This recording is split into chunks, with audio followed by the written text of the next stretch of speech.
Kobold big break!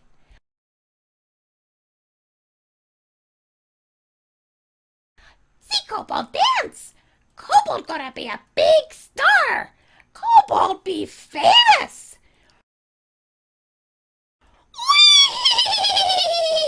Whee! Okay, quiet on the set. What you want Kobold to do? Just go with the music and sing something. Oh, Kobold, excellent singer! Great, we'll give you a beat, just ad-lib or whatever. When will Kobold's song be on radio? Yeah, not that kind of song. We have a show that needs a theme song, and we don't have a budget to get anyone good. What kind of show? Some game no one watches. It's called, something Kindergarten. Yeah, Kobold Kindergarten. Really? Whoa, this song got good beat. Kobold likes. Do-de-do-de-do-do. Do-do-do-do-do-do-do-do. Do-do-do-do-do-do-do-do-do. Oh, cool. Watch this show, it's gonna go gold. Because it's all about Kobold.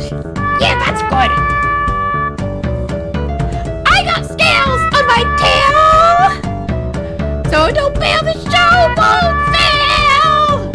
Double rhyming, go Kobold. Okay, big finish. Kobold gonna be a big famous name. Kobold gonna get paid lots and lots of shinies. But Kobold not take clothes off for fame. Kobold not that kind of Kobold. Kobold won't show Kobold Heidi.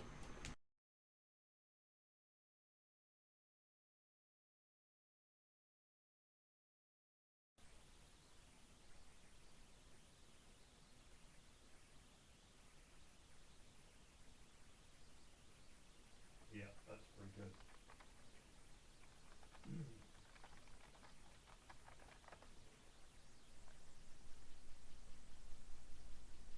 Hello, everybody.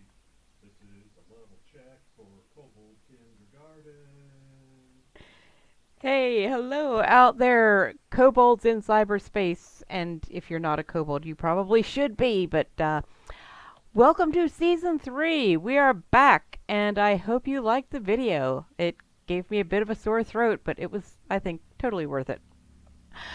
We are, Season 3. I can't believe we've done 2 years of this already. We do stream live on the second and fourth Wednesday every month, 9 p.m. Eastern Time, right here at twitch.tv/koboldeven. You can see full-length highlights of almost, air quotes, all episodes available right here on the channel, as well as on YouTube at youtube.com/ddoeven. Almost all episodes means that sometimes I have mic issues and there's no audio, so I don't bother, and other times I forget to make a highlight in time and Twitch deletes the original video. Also, I am raising money for Extra Life to help heal sick kids through Children's Miracle Network. All of the funds I raise go to Boston Children's Hospital. The link is on the bottom of the screen, and it will also be in chat, except I forgot to copy it, so I should do that at some point. Please, if you are going to donate, please use my Extra Life page rather than trying to give me bits on here. All of the donations on my Extra Life page will go directly to Boston Children's Hospital. If you give me bits, I have to wait till I've accrued $100 worth of them before Twitch sends me any, and then Twitch and PayPal both take a cut. So I am going to let our hardy gang of adventurers introduce themselves, and then I will give a brief overview of the campaign just to get everybody, including me, caught up. Bori, you were the first one here. How about if you go first?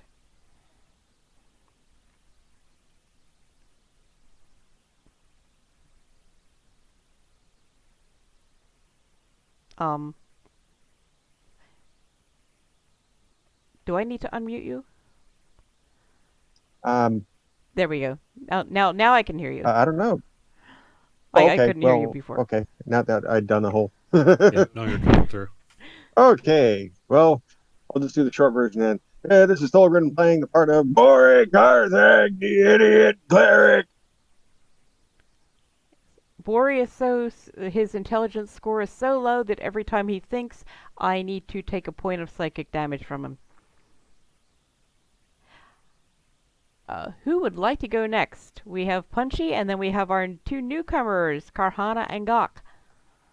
Well, then let's have the returning veterans go first. Hey, this is Mock Duck. I'm playing Punchy the Tall Folk, level 6 halfling monk. He is the Order of the Halfling Fist, and he takes it very seriously, believes very strongly in what he does, and is generally a very innocent, good person who tries to do good, and deliberately started with 10 in every stat.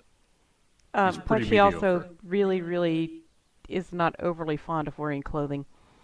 Well, so yeah, I mean, he's pretty zen about a lot of things. Let's put it that way.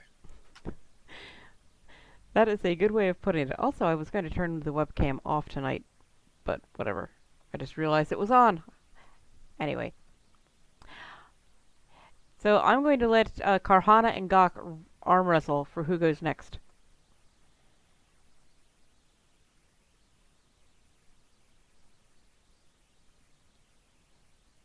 And if you're talking, don't forget to unmute.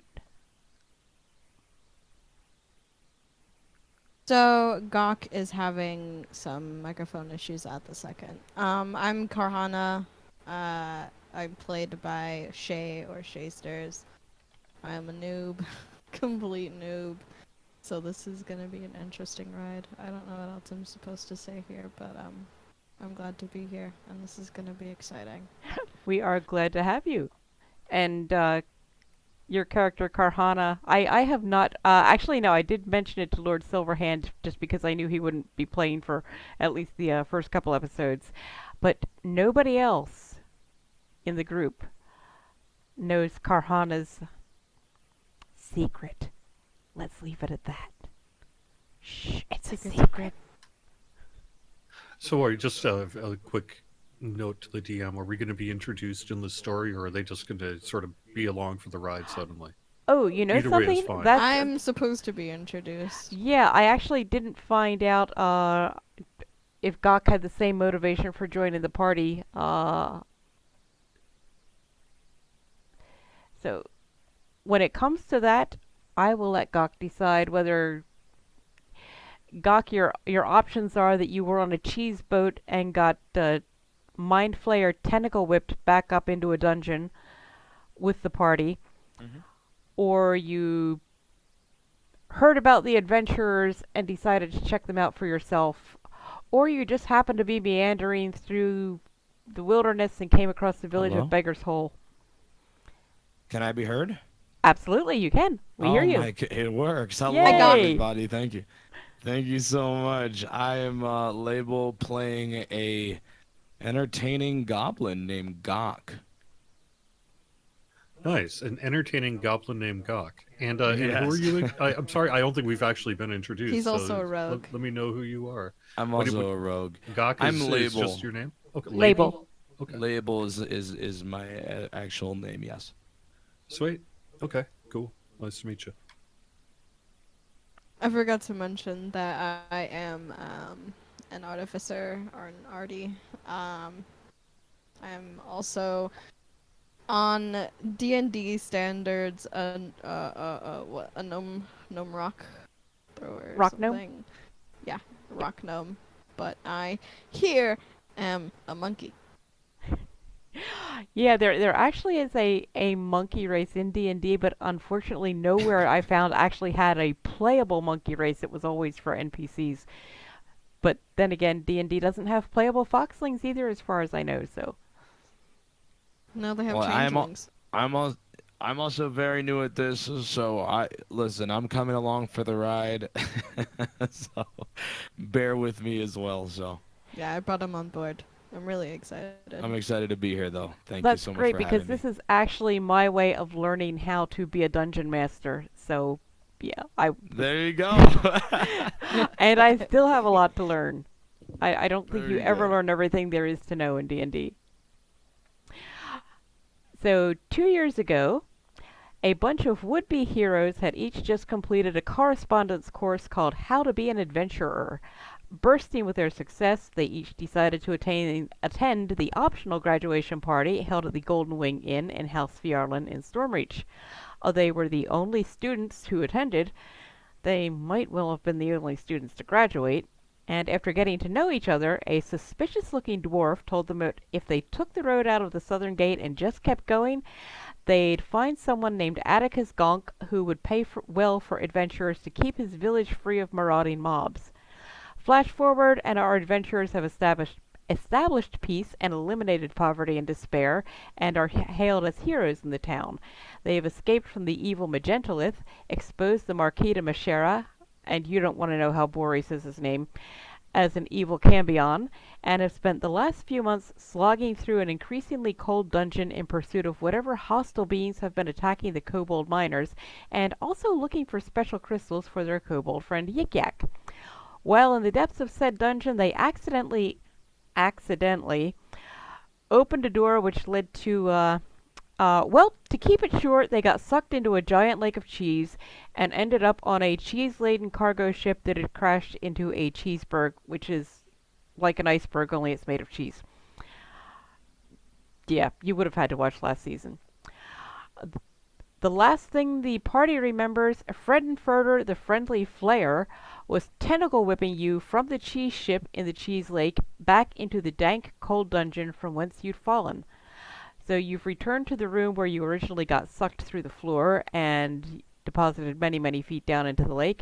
The hole you whooshed through has sealed itself beneath you, and the room now appears completely ordinary, even boring, just a 25-foot square with cold stone walls, floor, and ceiling.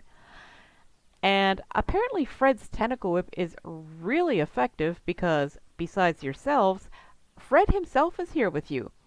And so are some others you don't really know, although you think they look a little familiar. Or maybe some passengers from the cheese ship who got whooshed up here along with you, thanks to Fred and his whippy tentacles. And someone else you do know is here too. It is Yik-Yak, and he is nearly crying with happiness at the sight of you, whilst looking confusedly... Yik-Yak! Hey, bud! Yik-Yak hero worships Punchy, and has started his own Order of the Kobold Fists to And emulate Punchy him. likes Yik-Yak pretty awesome, too. He supports him in his endeavor very strongly. He's willing to probably die for that kobold village. I guarantee you, Yik-Yak would die for you. Yik-Yak has been kind of, keeping an eye on your dojo, making sure everything's cool there while you're gone. Yik-Yak was so worried! You was out of range of Yik-Yak's crystal thingamathing! Yik-Yak thought you were gone for good! And he spies Fred and looks a bit nervous, because as you recall, it was the Halloween episode with the Magentalith. That was also where you met Yik-Yak for the first time. Oh, Mr. Flyer, you not bring Snakeblade Woman with you, please? But he does calm down when he looks around, and it's clear that the Magentalith is not there. Yik-Yak wants to bring you back to Beggar's Hole to gives you a rest from nasty dungeon. We is having a summer festival with lots of foods. Please say you come with Yik-Yak. We has enough for everybody's. And he indicates Oh my gosh, a all the new summer people who've festival. arrived in the room with you. And Sorry. you also notice, the room has no visible way out. The door that you got whooshed through is now just a blank stone wall. So, might not be a terrible idea to take Yik-Yak up on his offer. Yik-Yak, the idea of going to something fun, like a summer festival, sounds like the most awesome thing ever. Lead on, my friend. Okay. Yik-Yak's teleportation is quite a bit more comfortable than Fred's, and in a split second you find yourselves on the festival grounds in Beggar's Hole. The grass is green, the sun is shining, the birds are singing, and you are surrounded by picnic tables loaded down with delicacies to tempt any palate. Keep in mind, and our new people are going to find this out the hard way, that because there are many, many races represented in D&D, what is gross to you might be a delicacy to other people. You'll find out about the rat spleen iced tea in good time. But Arg the Beholder is there, and he, of course, has a table with mounds of potatoes, prepared pretty much any way it's possible to prepare a potato. Kitty's table is spread with delicate floral salads, And of course, the largest table of all is the one sponsored by KFR, that is Corvair Fried Rat, and every menu item is available, along with some new ones that are likely to be added to the as yet unpublished page 4. But before you eat, maybe some introductions are in order. Besides the people who got yeeted back here with you from, Fred kind of. I've got to get the word yeet in here for 33S. Fred basically took his tentacles and yeeted you up off that cheese ship. There's a monkey here.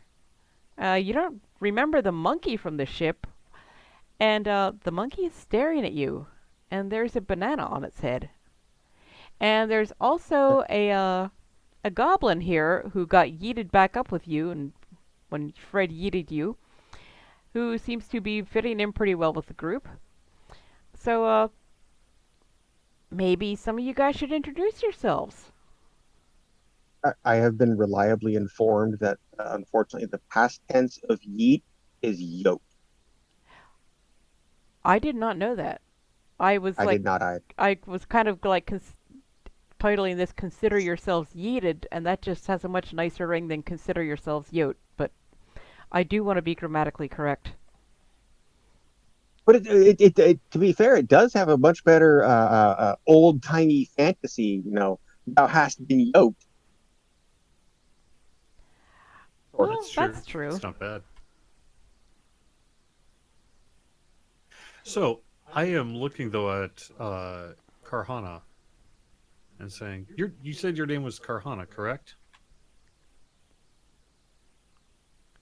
Or do I not even know that yet? I don't think I actually know that You yet. don't actually know Carhana's name because the first Carhana was not on the cheese ship. Carhana, when you got to the festival grounds, was someone that kind of spotted you, was already there and kind of spotted you and came over. From the cheese ship. No. Carhana was Nope, already I in was Beggar's just Hole a when you got there. wandering.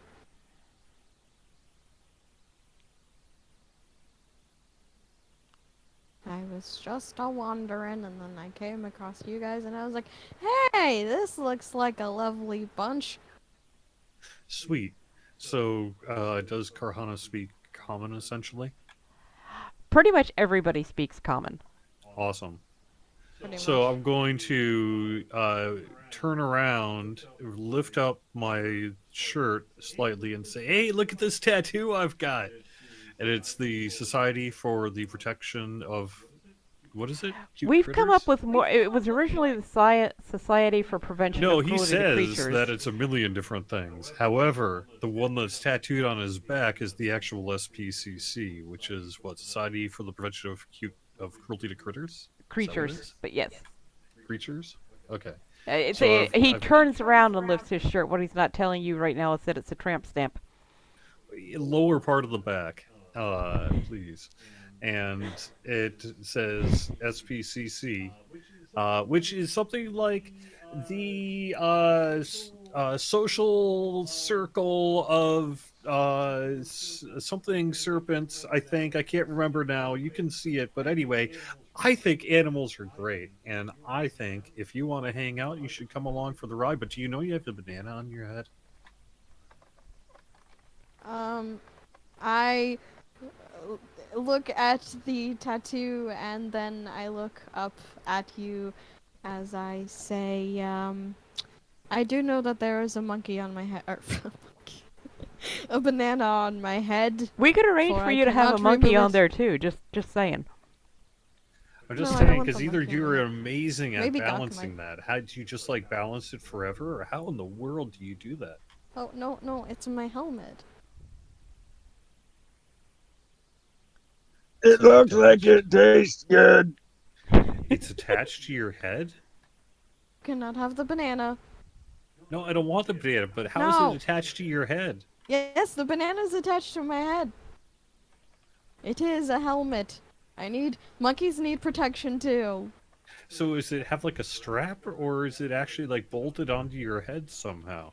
It's like super glued. Impossibly, like, hard to get off. Wow. That's going to be a lot of fun until that banana rots. It's so that Carhana cannot eat the banana. Monkey want banana. She must Monkey keep her want banana aesthetic. bad. Monkey want I did banana. not know the Also, banana was banana does super not rot. glued, but that makes sense. That it is so you can't eat it. I will keep that in Banana mind. does not rot. Awesome magic helmet banana, huh? All right. Does a I magic can get banana. behind that.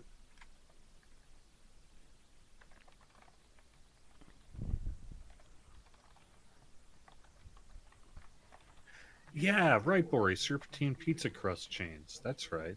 Yeah, it was some kind of. I think they're. I don't remember what their pizza was like though.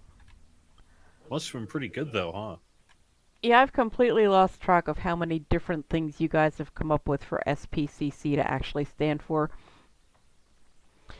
And what about this I should Goblin start Rogue? keeping a log. Is one of you guys going to talk to the Goblin Rogue, or is the Goblin Rogue going to talk to you?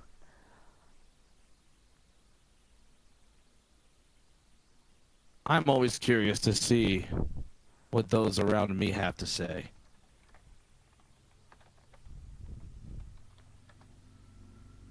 Well, if Well, you're, I like I to look- say a lot. He talks a lot too. I'm going to point to Bori.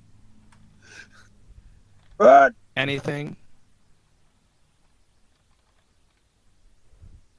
Turns and looks at the goblin in recognition, and says, "I recognize you from somewhere." Well, well, well.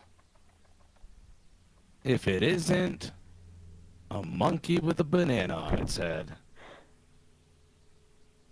What brings you here? This is my sanctuary, dear goblin. Interesting that we find each other in this location. I'm curious. How do you guys know her? I found them. They didn't find me. Oh, I don't know her at all. I'm just assuming she's not going to kill us yet. I just want to eat the banana. You can't have the banana. I'm sorry. Perhaps I will get you a banana for your birthday, whenever that is. Oh, okay, that works. Or I could just make a banana. Oh boy. How about a bunch of bananas? Oh boy. We're offering food to Bori. We are about to go down a very dangerous rabbit hole. Well, I say Boris is going to go wander off to a semi-empty table and then cast create food and water as a ritual. And what is that? 40-something pounds.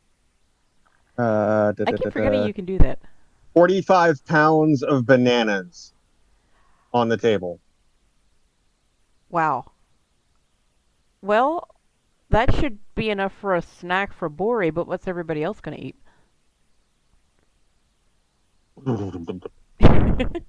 Did you say you created 45 pounds of bananas? 45 pounds of bananas. Yes. Well, I mean, he does have that create food and water thing where he can create up to 45 pound. Yep, okay. I knew it was a mistake to let him have that spell. So I would have to assume that a crate of bananas has got to be something in the range of 20 pounds-ish, probably, right? So it's probably a couple of crates worth of bananas. A good dining room table's worth. But remember, you now have That's a a lot of goblin bananas. in your facility. Anything can happen. A banana box of apples or similarly sized fruit weighs about 30 to 45 pounds. Ooh, good to know. Okay, so just one box of bananas. So you're right, that may not be enough then. You're going to have to start memorizing that more often, Bori. Yeah. Oh, it's a domain spell. He doesn't have to memorize it at all. It's just boom. I mean, but Porcus is not going to let his followers, go hungry. So Punch is going to look at the big pile of bananas and say, "Wow, Carhana, you are in the right place." Certain monkey sound here. Yeah, and for anyone unfamiliar with Porcus, if you know who Orcus is, he's a very, very evil demon in Dungeons and Dragons lore. Porcus is basically Orcus, but with a lot more bacon. Bacon. It's Orcus's cousin. Oh, that's right. Yes, there. I forgot they were cousins. Yeah. And how to do the quick one. Most of the demon lords don't really care about Porcus because Porcus isn't trying for souls. So, he's working a different angle with lots of ham and bacon. Moves head around to try to get Banana to spin around, but it doesn't bulge. We could probably arrange for it to have some kind of little beanie propeller on top of it anyway. Ooh, a spinner banana! Even I have a... Oh boy. But now that you've all been... They're gonna take my entertaining job away. Hey, goblin. You're the one who's got I'm a greedy the goblin. easiest job at all. I'm a greedy goblin. I'm getting Don't the we know? impression that even though the goblin was on the cheese ship and the monkey was not, that they know each other from somewhere. Oh yeah, the goblin and I go way back, right, Gaaq? You remember me? I stole your stash of bananas and banana bread. It looked familiar. Here's the deal. I don't like to talk about my connections. I like to take my trips where I go. I don't know if I know her. This is It going to be seems like the interesting to watch goblin is unfold. in denial. Lord Silverhand is posting popcorn emotes in Twitch chat now. But now that you have all been more or less introduced, it's time to dig in. You have pretty much any food you could possibly want spread out before you, and I'm just curious who's going Wait, to hold eat on, just what a second. first. Yeah, I'm not sure. It sounds like maybe we need to reintroduce our characters. Is that which someone's asking for? Just like we need to recognize voices. Sure, no problem. I mean, I'd be happy to. So, just for those who need to hear it, this is Punchy the Tall Folk, and I am the Order of the Halfling Fist, and I am a halfling monk, and he's kind-hearted and overeager, and I don't know, he's pretty middling. He's deliberately started with the 10 and everything. So there you go. And this is Mock Duck. Jerry, I'm the community manager of Standing Stone Games, but this is just me on my off time.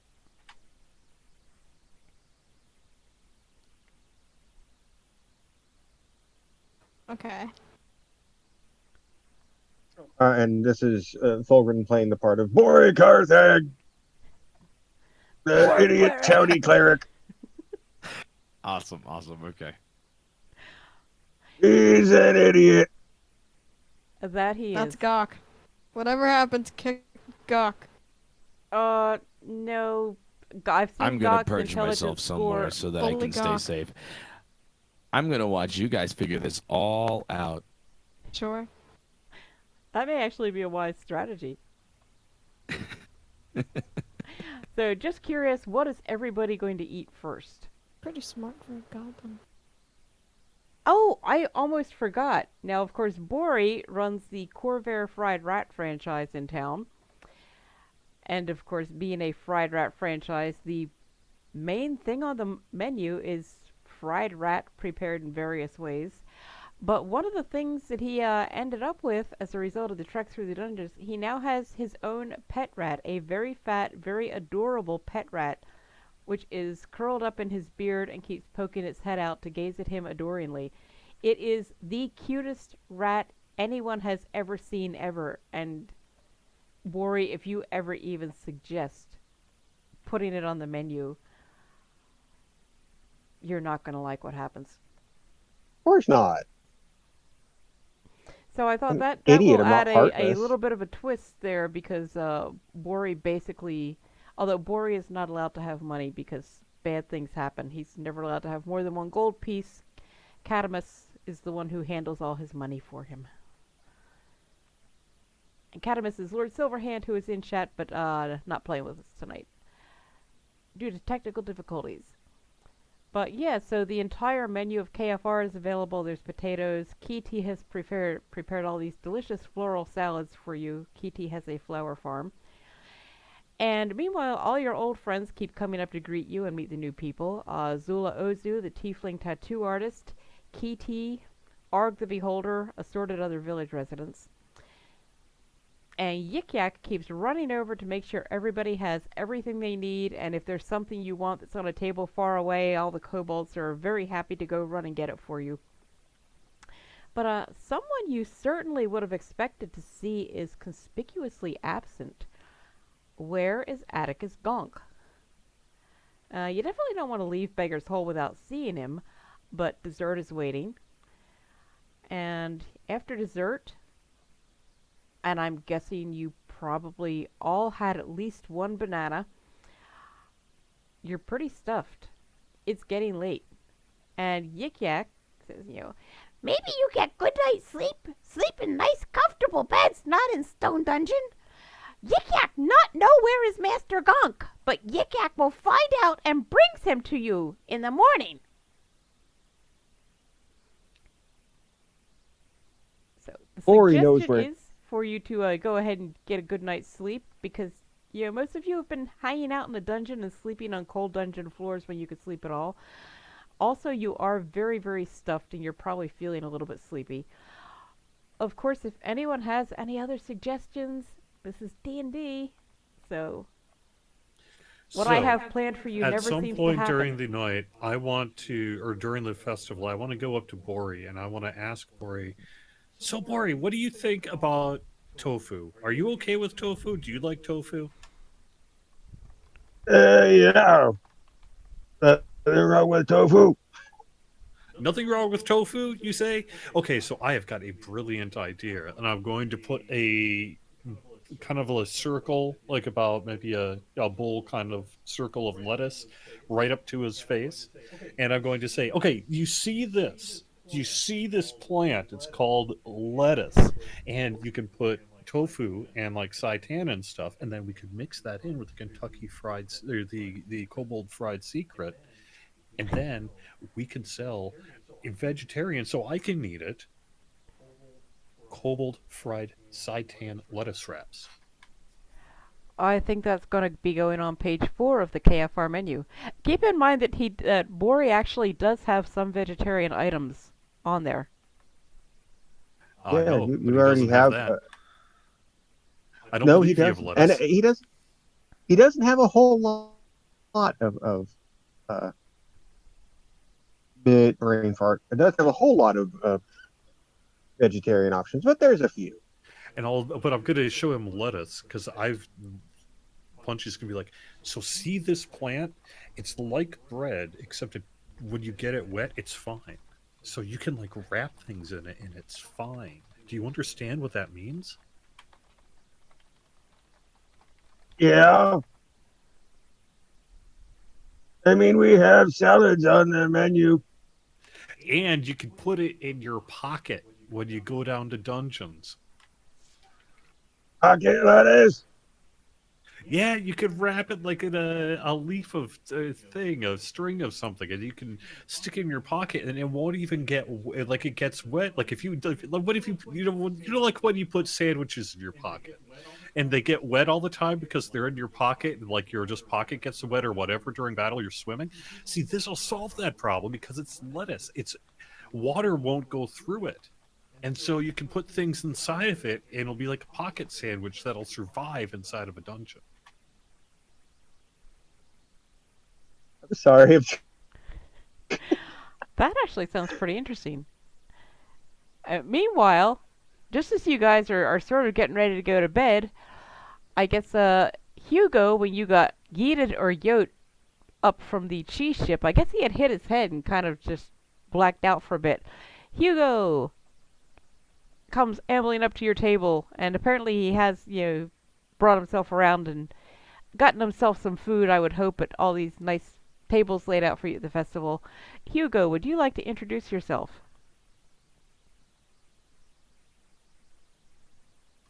Well, I think you know the answer to that. No, but I will anyways. This is Comic Relief playing Hugo, the Human Bard.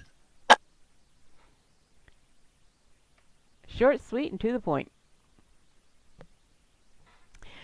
So in all the discussion over tofu lettuce wraps, I missed if you guys were actually going to follow Yik-Yak's suggestion and get yourselves a good night's sleep, or if you were going to do something else. Well, I'm pretty Boris excited is gonna about go. my discovery tonight, but I will eventually fall asleep, yes, and would look forward to a good night after falling through a hole and going into cheese and dungeons and all sorts of Where are we? You are back in Beggar's Hole, courtesy of a combination of Fred and his yeeting tentacles, tentacle whipping you back to the dungeon, and then Yik-Yak coming and teleporting you all back to partake in the summer festival, which has lots and lots and lots of food. Also, you realize there are two new members of your party. There's a goblin rogue who got yeeted, apparently was on the cheese ship and got yeeted back up here with you. And that would be Gaaq, the goblin rogue. And also a monkey who was already here in Beggar's Hole when you got teleported here by Yik-Yak. A monkey artificer with a banana on her head. And that is Carhana. Well, I'm of course doing there's a what a banana goblin on her does. head. I'm staying up to cause mischief and wreak havoc.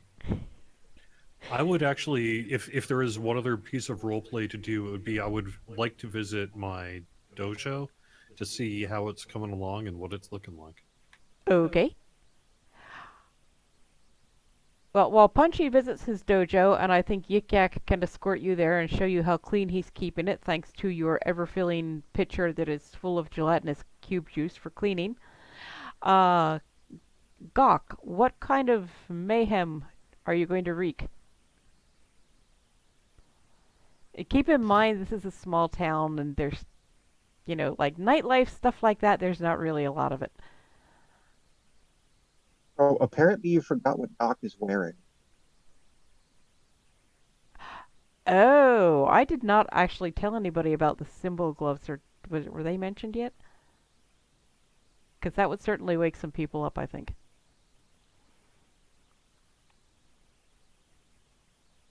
Those have not been described. Okay. I will leave it up to you when to bring them in.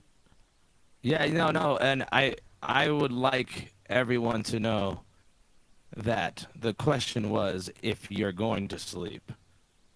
I don't know how that would be possible with these magical, I call them noisemakers.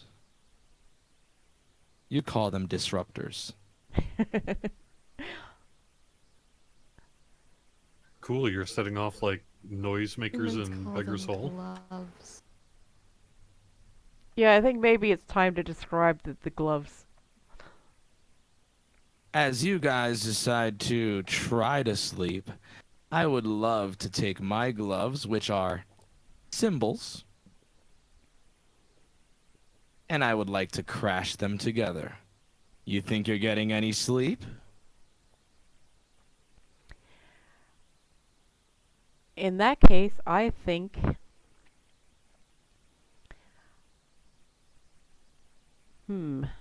trying to think if any of you would have a deafening type spell.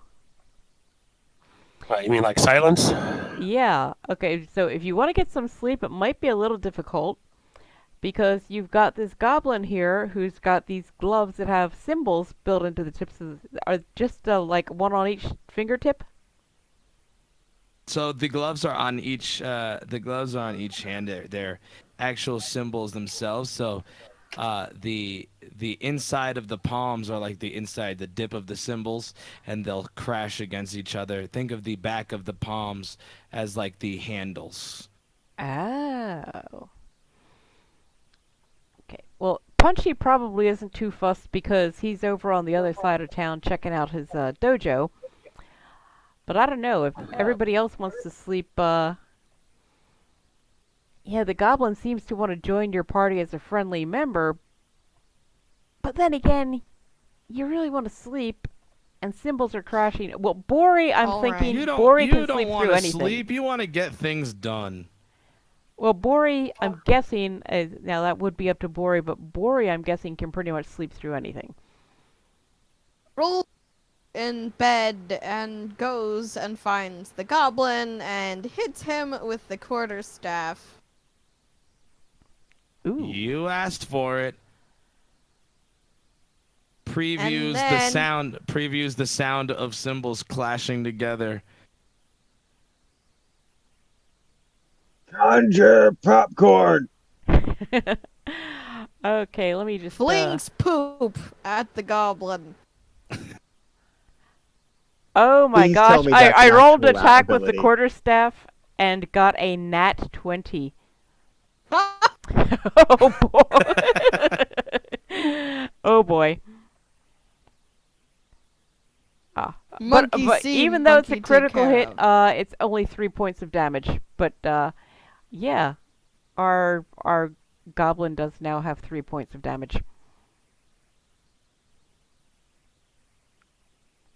Oops. And I need to get the... I Yeah. didn't really want to do damage. I just wanted to. Well, that'll teach him. And it's only 3 points.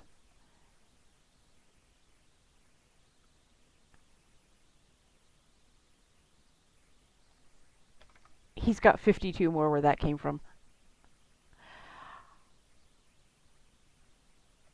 Just sitting cross-legged on the floor next to some random wooden table on the fairgrounds, watching a monkey beat a goblin with a stick and munching on popcorn. This is straight up Tuesday. There's nothing unusual about this. For Bori, Box of- probably not. Box of half-eaten banana peels strewn everywhere.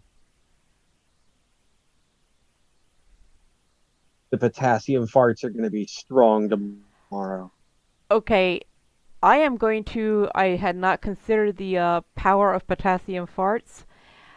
With that in mind, I am going to strongly urge everyone to get a good night's sleep because you're going to want to be well rested to have to, if you can, hopefully sleep through them.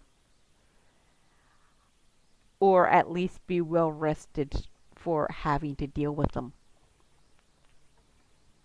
You do not want a level of exhaustion when trying to deal with the effect of potassium salt. Also, I'm just wondering, Hugo, do you have a sleep spell? You could kind of make the goblin sleep.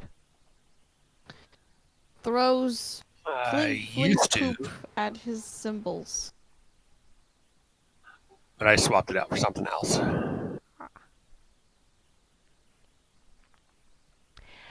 Well, you know something? I'm thinking that all of you have earplugs sufficient to block out the sound of cymbals. And Well, I have Lamlet's tiny hut, and I was just looking at it to see if it mentions anything about sound, but it doesn't. In that case, I'm going to say that your Leoman's tiny hut, if you would like to cast that and welcome any party members into it if you choose to, that will block out the sound. I mean, it keeps you safe from other stuff, so... How does Gaaq feel about this? That's my question. Sure, I'm a sad goblin. Here's I what can I'll do that and invite everybody except the goblin in. Of course.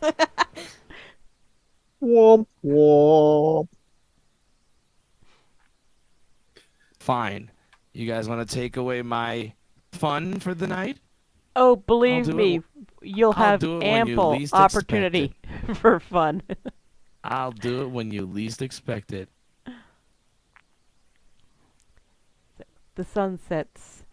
You go to bed, you sleep, or you sit up and mash your cymbals together in mild rage. And then the sun comes up. It is the next day. You all find you're surprisingly hungry considering how much you ate the night before. It's time for breakfast. You head back to the festival grounds, push together a couple of tables to make room for everybody. Kobolds are still very happy to bop around bringing you whatever food you want, or you can just mosey around all the various booths and stalls to find your perfect noms. So as the meal winds down, some of you are probably thinking of going to find Gaaq. Some of you are probably thinking about going back to the dungeon. Some of you are probably thinking of ways to get out of going back to the dungeon, and some of you are undoubtedly thinking, what the heck have I gotten myself into? As a matter of fact, at one point, Punchy is going to grab the now lettuce wrap that is, wrapped in a little bit of maybe hemp twine or something like that. A lettuce wrap filled with like tofu and seitan. And then I'm going to say, Bori, I have just had an amazing idea. I think this idea might be really good. So I got the idea, and I'm going to hold the lettuce wrap up. When I was standing by the counter like this, and then I walked over to the table and ate it. And I took the food out. Get it? Take out. What if Kentucky Fried Rat offered food for people going on dungeons to go in these pocket sandwiches, so you just have to put them in your pocket before you go into a dungeon? Also, it's Corvair Fried Rat. I'm guessing no one in this party has ever heard of Kentucky. Oh, sorry. I keep saying that by accident. I'm sorry. I'll try to correct that. But yeah, I think I've actually done that myself a few times. You are met with a blank stare as the concepts are trying to connect. And then there's a couple of wisps of smoke coming out of his ears, and go ahead and put psychic damage on him. Yeah, have you thought enough to take psychic damage? Yes? No? Yeah, he's trying to make me make business decisions. See what you've done? And new concepts. You made Bori think. He just lost a point of psychic damage. I think hurts. Now anyway, you I made think his it's a great think hurt. idea. So maybe rather than worrying about it, Bori, you should just say, "Sure, Punchy, spend all the money you want." You can spend all your money you want. And while Punchy and Bori are debating the merits of takeout dungeon food, you realize that Atticus Gaaq has arrived. The leader of Beggar's Hole strolls through the fairgrounds gate, spots you, and makes a beeline for your table. Oh boy, it's been a while since I did the kobold with a southern accent. This should be fun. Well, now, nice to see y'all again. And I can see you have some new friends. Y'all just let me know if there's anything you need. Will y'all be staying long? Before you can answer, a young elf woman comes tearing up to him. You don't recognize her. Actually, oh no, those were other characters on the one-shot Saturday, so nope, none of you recognize her. She has very dark, drow-like skin, though her hair, unlike drow hair, is chestnut brown. She's dressed in a simple homespun tunic and matching trousers, with sturdy boots on her feet. Her right arm from the elbow on down is kind of shriveled and mangled, and though it's clearly an old injury, it's nothing recent. And though she's trying to stay in control, she is nearly in tears and looks terrified. Leatrice, calm down, girl! What's the matter? Leatrice puts a steadying hand on the table and takes a few deep breaths to get herself under control. Barely. Mr. Gaaq, help me! Glasha and her family! It's the Morning Lords, the orcs! They've been kidnapped! Gaaq looks shocked and disturbed. Zula, who was passing by your table, looks about to cry herself when she hears it. No, not Glasha! Leah, what do you want us to do? Zula turns to you. Glasha is Leah's best friend and one of my best friends as well. Her father is the editor of our new village newspaper, and her mother is a top-notch weaponsmith. And that doesn't really matter. They're just great people, and we have to get them back. Oh my god, yes, let's do it. Yeah, I just realized I totally skipped. Although, wait a second. I need to scroll down, that's all. Festival, right? Eating breakfast, that's what it was, yep. Yeah, so definitely, I'm willing to, for sure, we'll follow. All right. They probably took them to that horrible camp, Leatrice says, holding back sobs. The one to the east. They don't even try to keep it secret. People say there's a torture chamber there. Pause for a second. Wait a second. Did you say it's a camp for the orcs or a camp for the family? No, the kidnappers probably took them to the family to that horrible camp. So did the family kidnap the orcs, or did the orcs kidnap the family? See, I heard summer camp. Oh yeah, so it was I thought we were going to a family summer camp. It's not that kind of camp. And Gaaq turns to you somberly and says, now, I know y'all have things to do down there in the mines, but we all here having a real problem with this tribe or cult or whatever they are. The Swoballs have driven packs of them off a couple of times, but they keep getting bolder. By Kyber, though, I didn't think they'd be bold enough to kidnap our most popular family. Would y'all be willing to go after them? I'd make sure you were rewarded, of course. No reward necessary. I yell out loud. We will absolutely help these people. Okay. So yeah, let's go. I'm gonna say lead on, lead on. Not to change the ominous note, but I have a document in here called New KFR Dishes, and apparently I've forgotten 3 months ago that I was supposed to make red beads and lice for page 4. I forgot about that. Is page 4 even done yet? No, Okay. sadly. But red beads and lice. Yes. Yeah, let's go to summer camp. Pause enthusiastically. Well, Leatrice told you about the camp. If Bori wants to think of it, it is summer. It is a camp. If Bori wants to call it summer camp, we'll leave it at that. So she said it's to the east. So I assume that you are headed out the east road. Oh yeah, we're totally just gonna. So are we being led to where these people are, or are we just going? You're just eastward heading. to You're find just them? heading east. Leatrice is like, she doesn't know exactly where it is, but everybody sort of knows about this camp to the east. And Leatrice is staying behind and just like go Yes, that way. she's that not way. an adventurer anymore. She's a lowly chicken farmer. Okay, well, I mean, Punchy is an adventurer, but there might be some quotation marks there. So, but okay, yeah.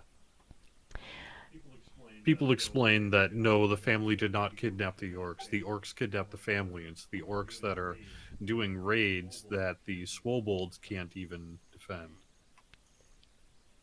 You have unfortunately stumbled on what I was hoping was not going to come out till later, but don't make too many assumptions, and that's all I'm going to say for now.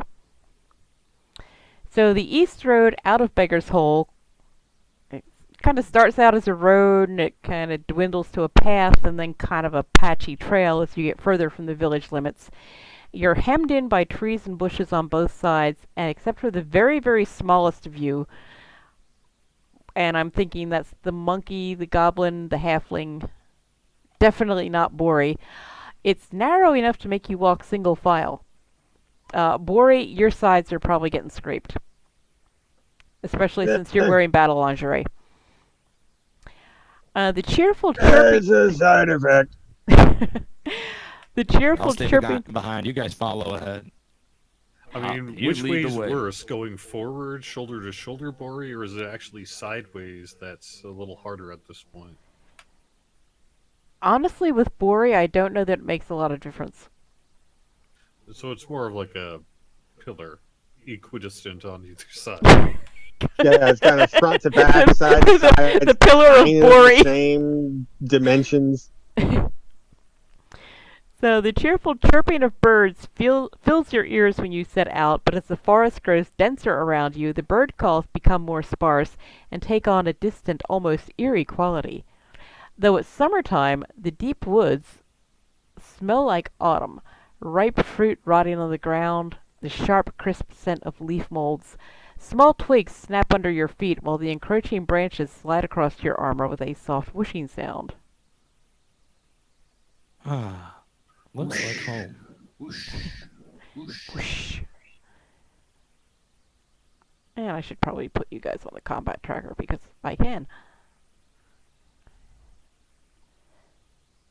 Oh, just as a mild point of bookkeeping, while we were back in Beggar's Hole, Bori would like to have taken just a few minutes and stop by his little supply room with a cot in the KFR itself that is his room, and drop off his old suit of chainmail just so he's not lugging it around. That's fine. I Oh, figure that's not all a of bad you idea. guys had stopped at your houses and just made sure everything was in good order, as if the kobolds would let it be anything else, and you restocked whatever. I have one thing that says one bag of Bananas. tricks rust. Do you have any idea what that Yes, might you have mean? a Yes, you have a rust-colored bag of tricks with which you can reach in, grab a fuzzy tribble, and create a small woodland animal. That's what it was. I was trying to remember what that bag of tricks did. You also Great. have a drift globe, which lets you see in the dark. Well, sort of. It floats and makes light. Because at the time, you were the only one who didn't have dark vision. Well, Hugo didn't either, but I also he have wasn't glass with us. straws full of slime and Kiti's magical flowers still. Yes, and I think I sent Gaaq and Carhana. I think I sent you both the email that listed the magical items that you both have, courtesy of the residents of Beggar's Hole. And I don't think they've really come into play at all yet, but considering they can heal you and also whisk you away from danger if you or any member of your party is in imminent danger, it's good to know they're there. So you Oh realize, no, Arg's terrific tater definitely came into play when Bori was oh, in I front of the forgot about that. gelatinous cube and Punchy shoved the tater in his face, and then he took 62 points of damage and got sucked into the cube, and then tried to eat the cube from the inside, and while Tastes like Punchy her! was collecting samples. Yes, and the inside of a gelatinous cube. It tastes like her. See, you learn so much when you play D&D. So you realize that you know almost nothing about the hostages, though the original party members are familiar enough with the orcs that roam the area around Beggar's Hole and the trouble they've caused. But all you really know is that you need to rescue a girl named Glasha and her parents from a tribe of kidnappers who have been giving the village problems lately. So just what are you guys expecting to find up ahead, and do you have any strategies thought up yet? Or are you going to wait to assess the situation before you make any plans?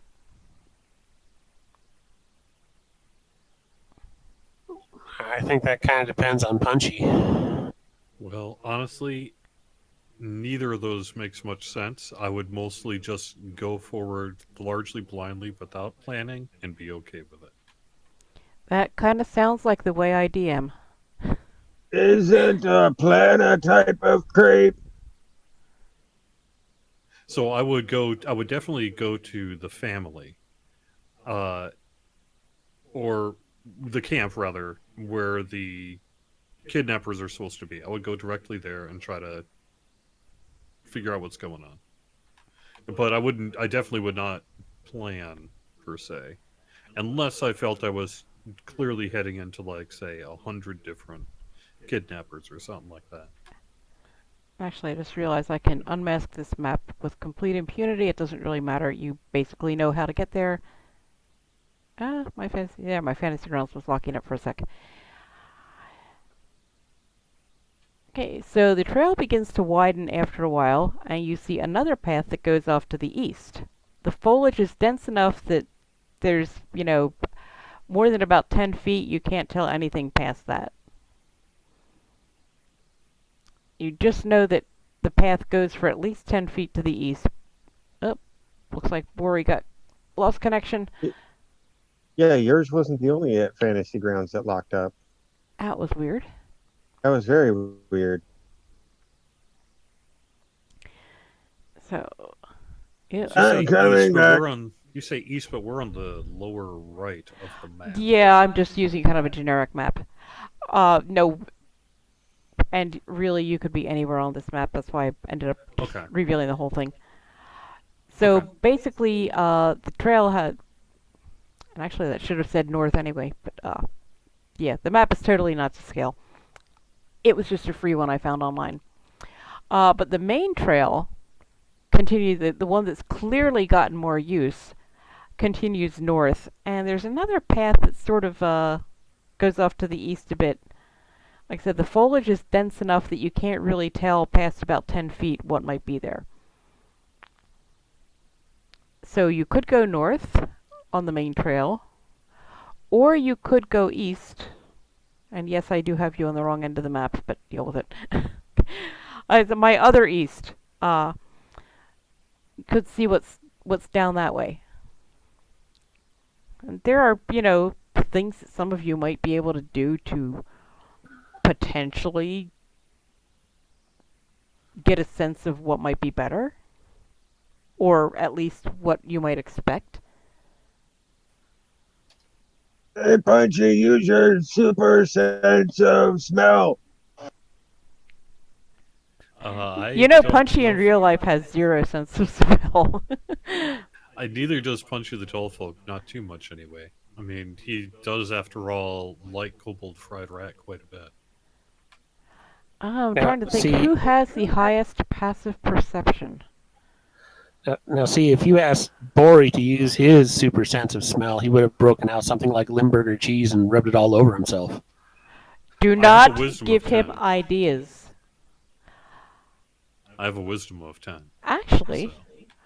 Carhana has a passive perception of 14, and she realizes that there's a faint smell of smoke, such as from a campfire, coming from the north, which is which way the main trail goes. And you can't really smell or hear anything off to the east.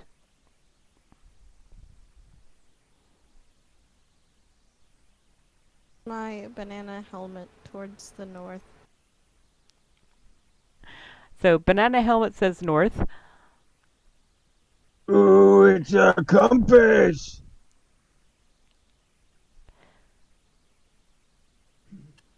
That's what the beanie propeller is for. It's magnetized to point north. The little beanie propeller on top of the banana? Now, it actually has a purpose, besides looking really cool and being fun. Actually, It's a rocket with shooter. 14, there is kind of a weird coppery smell to the east. And smoke such as doesn't smell like anybody's burning trash. It's like,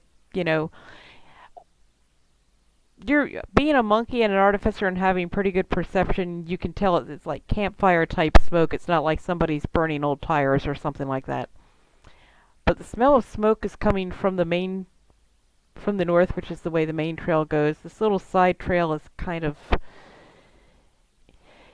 it's kind of a faint, weird, not super unpleasant, but definitely not pleasant coppery type smell.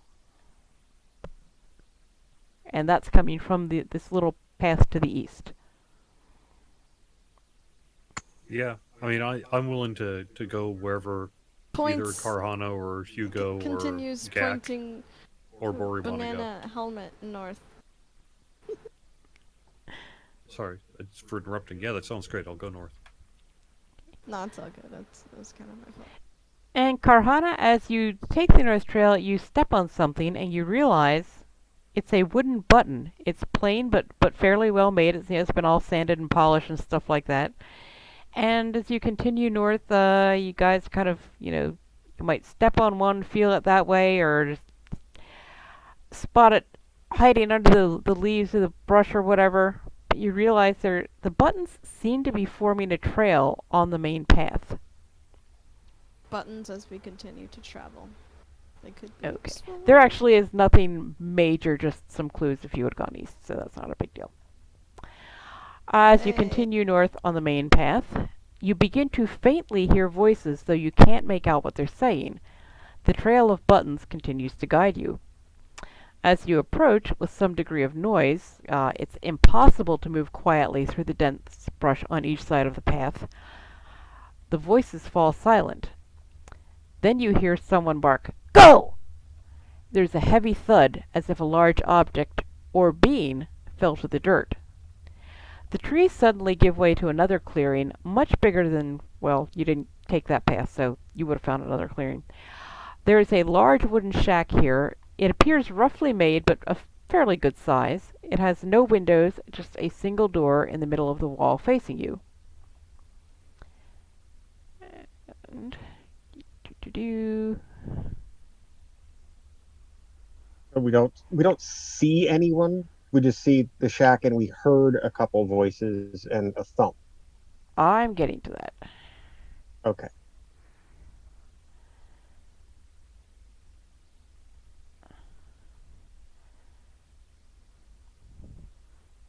Why am I the Just last? gotta do a little bit of dragging Everybody's icons here. disappearing.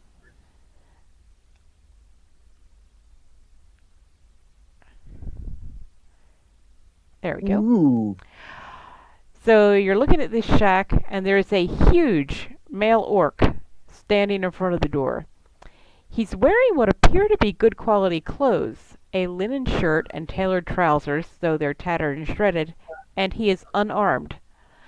He has very large feet, and they have sort of faint indentations on them. It looks like maybe he's worn shoes that were a little bit too tight quite a bit, although he is right now barefoot. And he kind of maybe looks angry, but it's really hard to tell because his face is covered in fresh scars, some still oozing blood. You can see some lashes such as a whip might make on his arms. When he sees you, he waves his arms wildly and begins to make some kind of unintelligible grunting noise at you. At the clamor, the shack door opens, and a Morning Lord man in heavy armor peers out. Seeing you, he sheaths the sword he was about to draw, retreats back into the shack, and shuts the door. The orc remains outside, still waving its arms and grunting at you. What would you like to do? I don't think I have any healing potions or anything. And what would you be using healing potions for? To help the orc. I think Punchy's onto something here. If anyone would like to, look closer, make a perception check. Sure, I'll roll a perception Comics check. feel like a love shack. Woodchuck, baby woodchuck. No, never again. Punchy, you definitely sense that while the orc may be scary looking, he may not actually be as scary as he appears. But you don't really notice much more than that, because you only rolled an 8. Okay. Well, I mean, I was trying to see if he had any families in his pockets. So instead, I'm going to go to him and say, "Hey, how you doing?"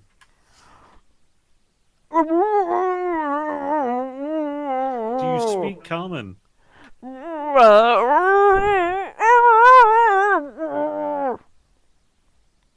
Is his mouth covered with something? Nope. Sneaks up behind Gaaq and claps his hands. So Does you're it- taking Gaaq's hands and clapping them together? Anything Does to it- anything to distract the creature. Does it sound like he's actually actually speaking a language as opposed to just gibberish? Hugo, give me a perception check.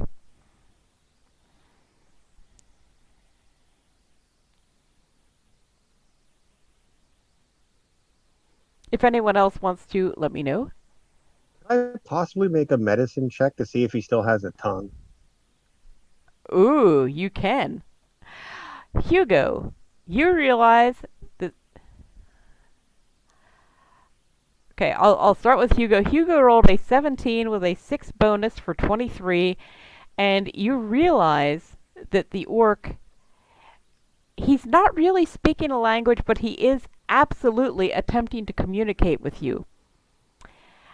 Bori, you don't know exactly why. For some reason, this orc cannot. He does still have a tongue, but you realize he's got like burn marks on his lips, and it looks like even inside his mouth. It looks like he got pretty roughed up. And Hugo, with a 17 perception, you realize that what looks like a rope belt around his waist is actually used to tie him to an iron ring that is set into the shack wall. All right. I am going to cast tongues on the orc. Okay, refresh my memory. What is that going to do? This spell grants the creature you touch the ability to understand any spoken language it hears. Moreover, when the target speaks, any creature that knows at least one language can hear the target and understand what it says. It lasts for 1 hour. Okay. Thing is, I'm going to tell you that keep in mind the burning on the lips and inside the orc's mouth. It can understand you. There may be a reason that it is not able to say anything that you can understand at this particular moment in time. I say we make an investigation of that shack. Okay? Yeah, it sounds good to me. You're gonna be like, There's all a right, hang on a person second. inside. I can't understand you. I see that you're tied up there. Oh, wait a second. I'm gonna untie him. As you do that, and you can see a look of gratitude come into his eyes, but as you start to untie him, and keep in mind that people in the shack can probably hear you, the door opens. Wow, this is being slow. That's why I said we investigate the inside. Oh, I couldn't just let the person be tied there. And 4 Morning Lords come out of the shack.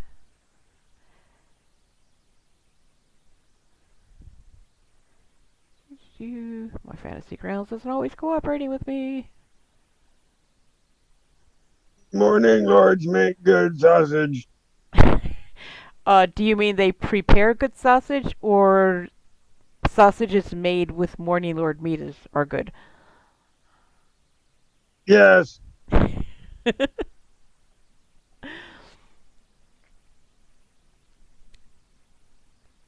And so, There's a since vegetarian version called Morning Lord Farms. Morning. That's what I was going for to begin with, actually. I feel like I'm a little slow on the uptake. So, Carhana, since you were going to investigate the shack, you realize when the door opens, you can hear people inside, and maybe, smack your party mates on the arm and point. It's like, you realize inside the shack, there are 2 female orcs. They are both in torn and bloody clothing. The older one is wearing a heavy work apron and has calluses on her hands. The younger one has dark green skin, bright green eyes, and very white tusks. She has several gold rings that adorn her ears and face.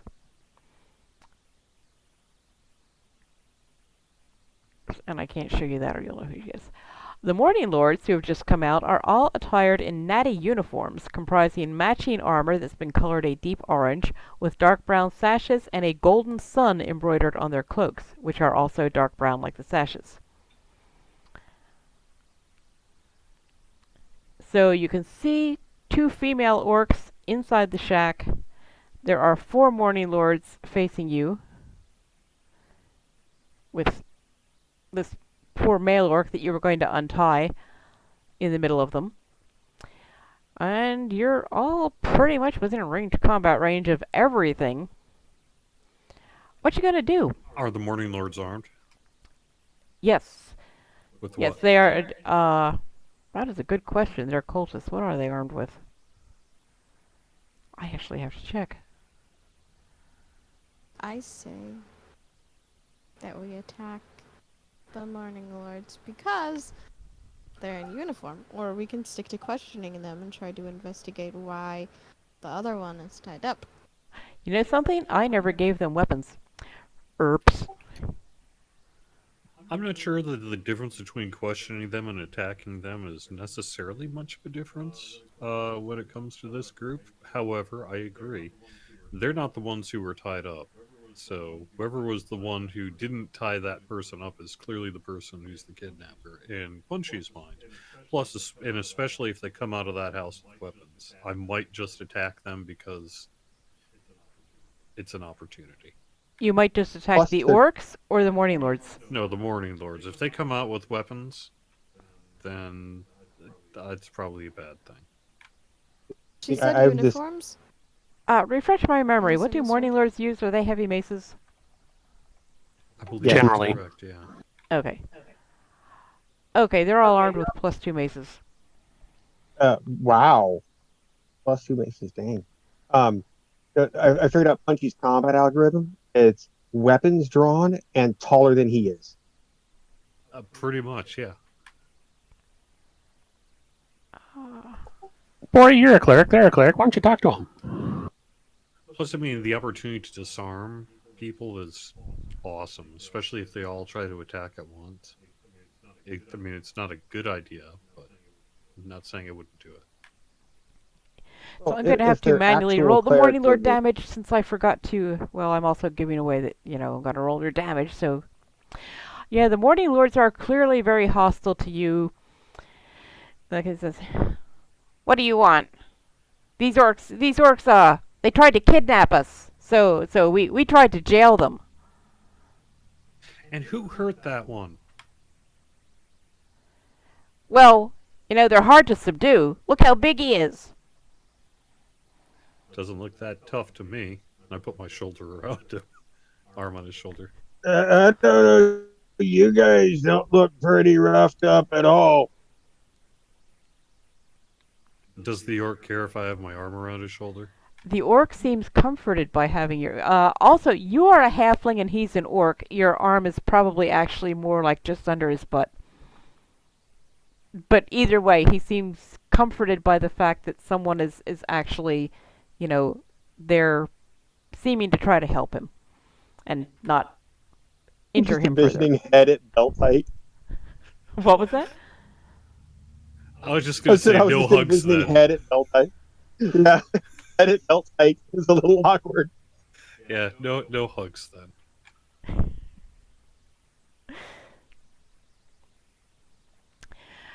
Okay, well, the Morning Lords are glaring at you. The orc, you can kind of feel him trembling beneath your arm, Punchy.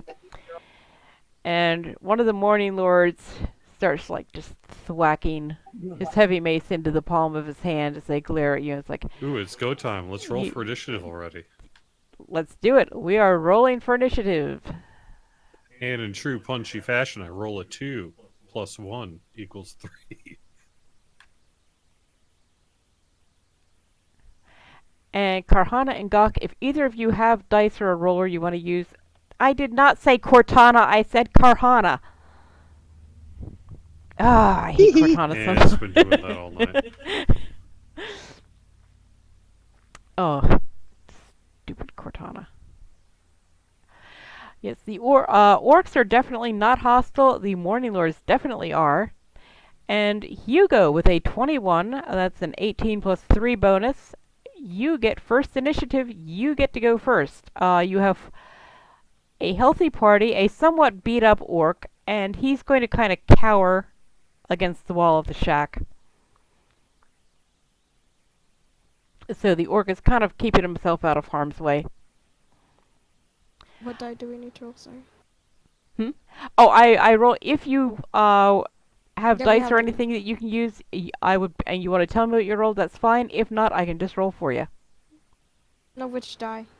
Which Oh, initiative is a 20. D20?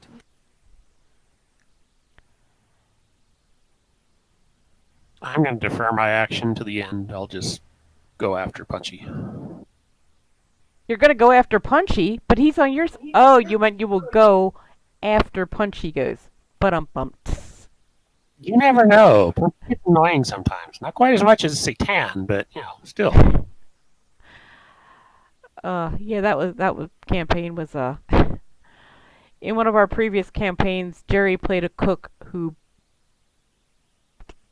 let's just say, you wouldn't have wanted to eat anything he ever made. He played a cook who couldn't. Yes, that's a good way of putting it. We Okay. had a sorcerer with us who constantly prestidigitated the food so it was edible. That was necessary too. Okay, so that brings up. Why are you skipping that one? I don't know why. Okay, I had a And I fantasy rolled rails an thing to 8. figure out. So if Hugo is holding his action, Morning Yeah, I Lord think number you can 2. actually. I think you can actually move me down. I don't know how to do it, but I think you can actually move me down behind Punchy on the tracker. I don't know how to do it either. So I'll just remember. Morning Lord number 2 looks at Hugo and it's like, well, and shoot, what's the attack bonus on a heavy mace?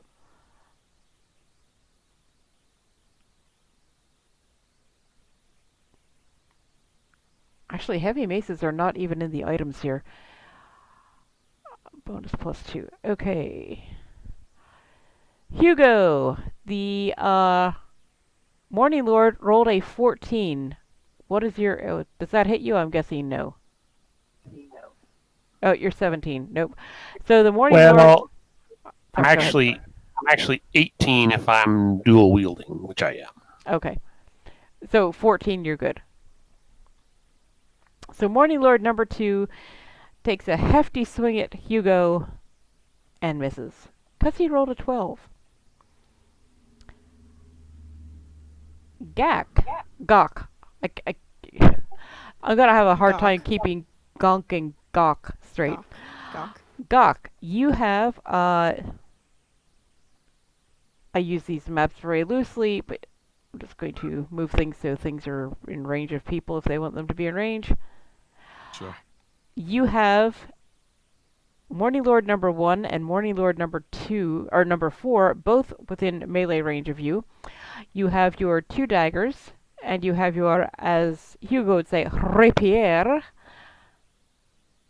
And you also have a short bow, although if you wanted to shoot any of these, you would be at disadvantage because they're all in close range. Yeah. So you I'm can gonna go either your daggers, rapier, or if there's something else you want to try that's not normally listed, make a suggestion because we'll probably allow it. Let's go with dagger. Okay, and let's see, at 6th level, that's 2 attacks, correct? What class? Yes. Rogue. Assassin Rogue. Yes, rogue, yes. Okay. And you, are you dual wielding the daggers or just one of them? I'm just gonna do yes, I'm gonna do both of them, yes. Okay, Cause more and damage. you can reach both Morning Lord number 1 and Morning Lord number 4, but you can only attack one of them at a time. Got a preference, they are both 100% healthy. So it doesn't really make a huge difference if you have like a particular luck association with the number 1 or the number 4. It doesn't matter, honestly. Okay, I'll go with number 1. He's directly in front of you. Perfect. Okay, the first dagger, nat 20! Oh! Plus a 7 bonus. Yeah, that's absolutely gonna hit with the first dagger. I was about to say he rolled his die, and so did I. Oh, you do have die. I did not realize it. Yeah. Yes, we do. I had Since mentioned. you rolled a nat 20, okay. how about if you keep my roll for this one? Let's see. If you have a d4, I would need you to roll 1d4. And let me know what you roll. 2. Okay. So you get... Why do you get an X? Oh, because it was a critical hit. Roll another d4, too. Basically, roll 2d4. I got 3 this time. Okay, so you got a little better. So 2 plus 4 is 5 plus 4, so that is 9 points of damage. Oof. Because you get a bonus of 2. That was just the first dagger. For the second dagger, need you to roll a d20.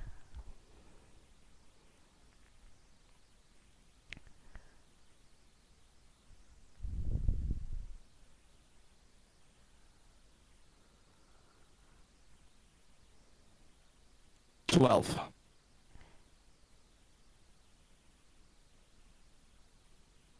And I feel stupid. I can't remember. Did I give them an armor class? Actually, you've got a +7 bonus.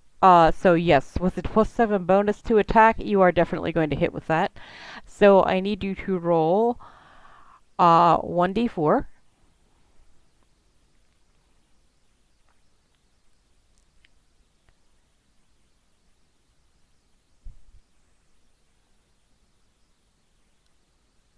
Four. Okay, +4 bonus is another 8, so 17 points of damage to Morning Lord number 1. He's hurting a bit. However, oh wait, that was only your first attack. You get another attack. What? No, he had two. I mean, he had Oh, a even- small hand. That was both daggers. Okay, even right? though Both he's dual daggers. wielding, he still gets one attack. I cannot remember how that's done. No, rogues don't get Correct. extra attack at level 5. Okay. How about level He 6? Correct. should've Rogues been a do. level 6. Rogues. Yeah, I was. Because when Rogues I played do his not- character sheet, no, he's no. level 6. On the sheet No, I no, did. no, no, no, no. Rogues do not get an extra attack in and of themselves. Depending on your archetype you might have, that might give you an extra attack. But just being a rogue, you do not get an extra attack. Now, dual wielding. Okay. With dual wielding, you can make a second attack as a bonus action with your offhand. Which I did. Which Which you I did. did. Okay. Now I get it. Awesome. Now the trouble with that is, now it's Morning Lord number 1's turn, and he's not too happy with Gaaq. So he's going to. Ooh, he rolls an 18, and something tells me. Yep, that is going to break AC 15. So he is going to hit for, what did I say that? 1d6 plus 2 bludgeoning. But it only does 5 damage. So you're still pretty healthy. Even though you still have that 8 damage courtesy of Carhana. Or 3 damage, so now it's a total of 8.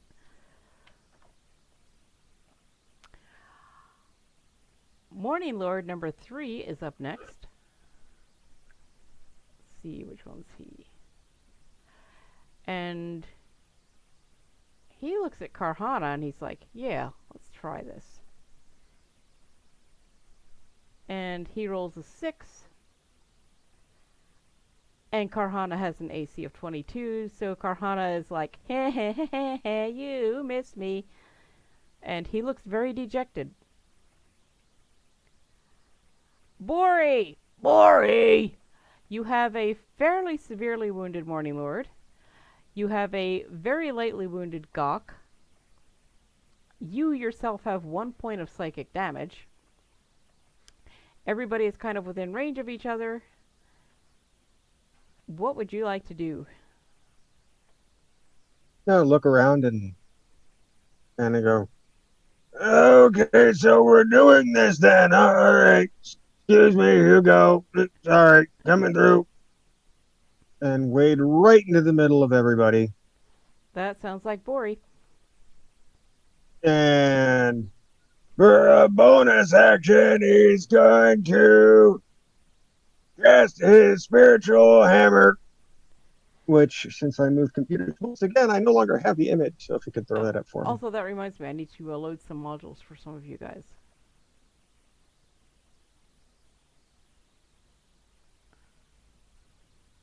I keep forgetting this kind of stuff.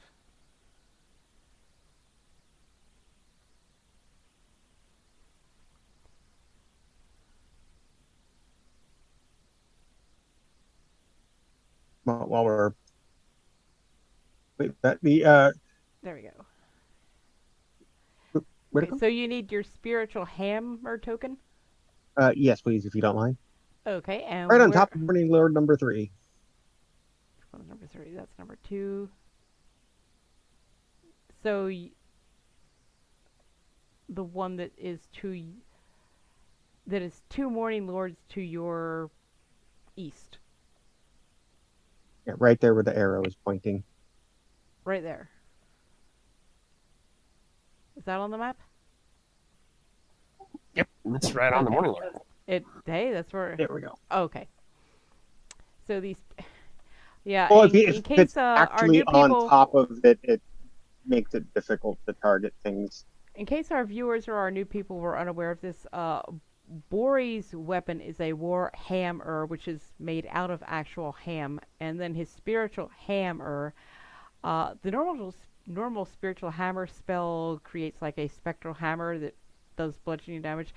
The spiritual hammer spell creates a bludgeoning ham. Remember, Bori worships Porcus. And so I am going to let you, Bori, roll the damage on that because I don't remember how. Well, I gotta attack first, but I have a feeling a 24 is gonna hit. A 24 is absolutely going to hit. So crunch. And now Morning Lord number 3 is lightly wounded.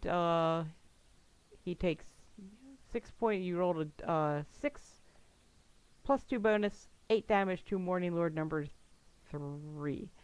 And that was your bonus action, correct? Correct. That's the bonus action.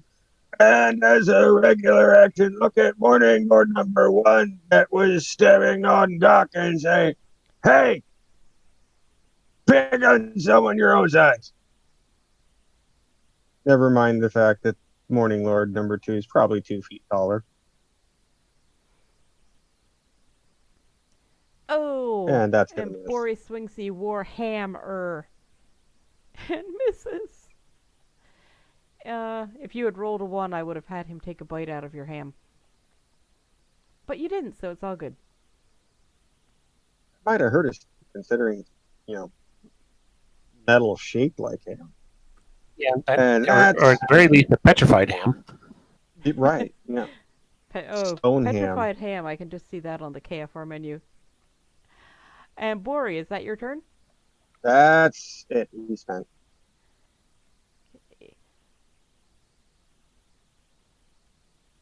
There we go. Didn't want to move there. Morning Lord number 4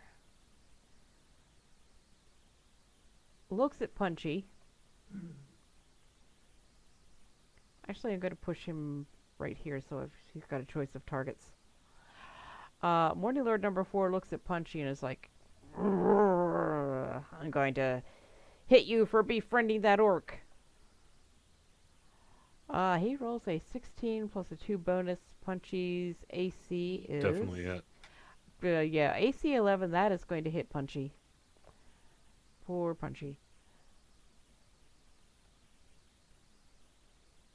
But only for 8 damage. He rolls a 6 on his d6 and he has a plus 2 bonus. So 8 points to Punchy. How are you already wounded 8 points, or did you just do that yourself? I just added that. Oh, okay.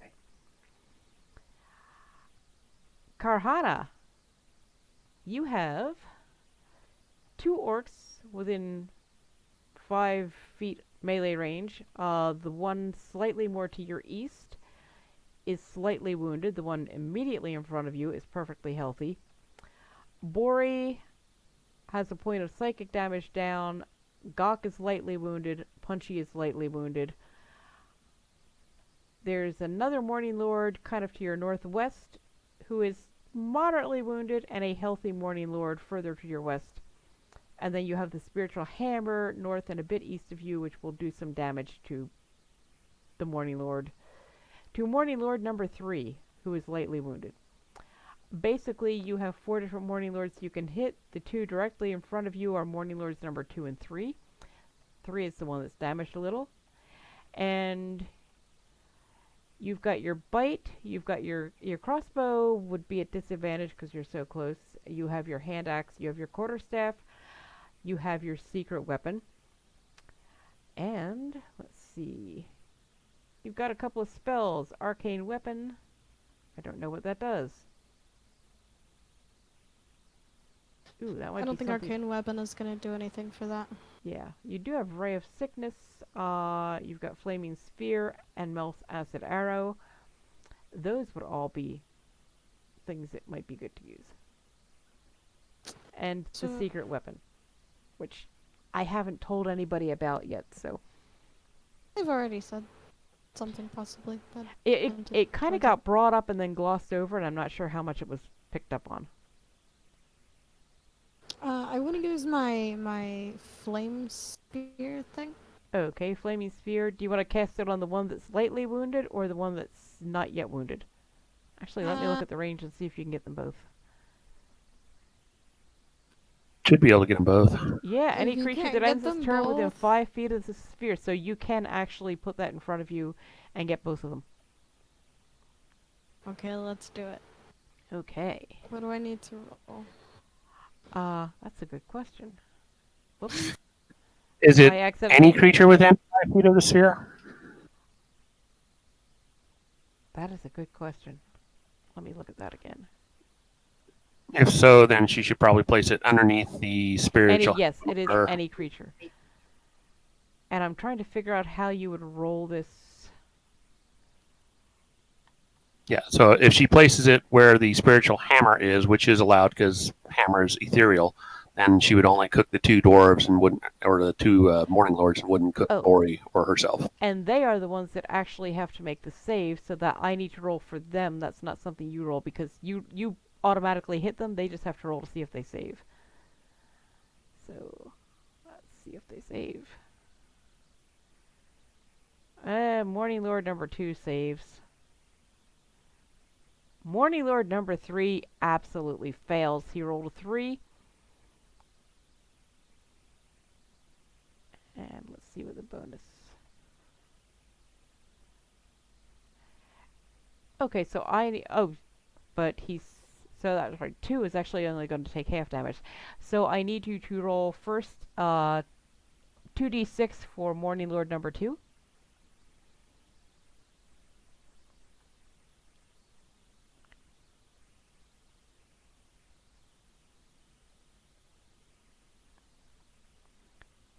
Just a sec.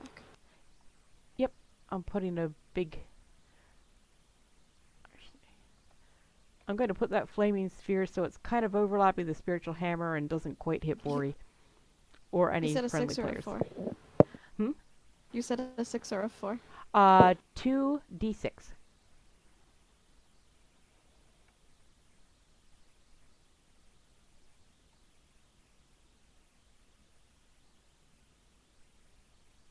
So the total is 3. Okay. I got a 2 and a 1. Oh, we need to get you better dice. He saved, so he takes half damage, which is rounded down, so he takes 1 damage. But every little bit helps. Oof. Now for Morning Lord number 3, again need to take a 2d6. Hey, Flying Ace, thank you for being here. What's cooking? You probably don't want to know, given that, you know, Bori and all that. Total is 5. A 2 and a 3. Okay, so he's up to 13 points of damage on Morning Lord 3, because he already had 8.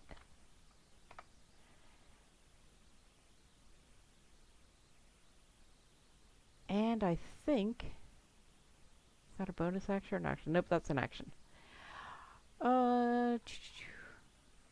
Doesn't look like you have any bonus actions that would be relevant right now. So I think that is it for your turn. Yeah, Morning Lord number 3 is definitely looking a little ragged.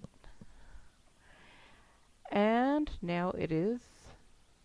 Punchy! It's your turn! You have one sort of beat-up Morning Lord. Well, actually, 2 moderately beat-up Morning Lords. 2 healthy ones. Nobody in the party is seriously wounded. Yes, I know actually exactly what I'm going to do. So the first thing I'm going to do is use a key point and take Flurry of Blows. Ooh. I'm going to try to punch Morning Lord number 4. Punch that Morning Lord. 14. Nope. All right, second attack to punch. Wow, you No. are...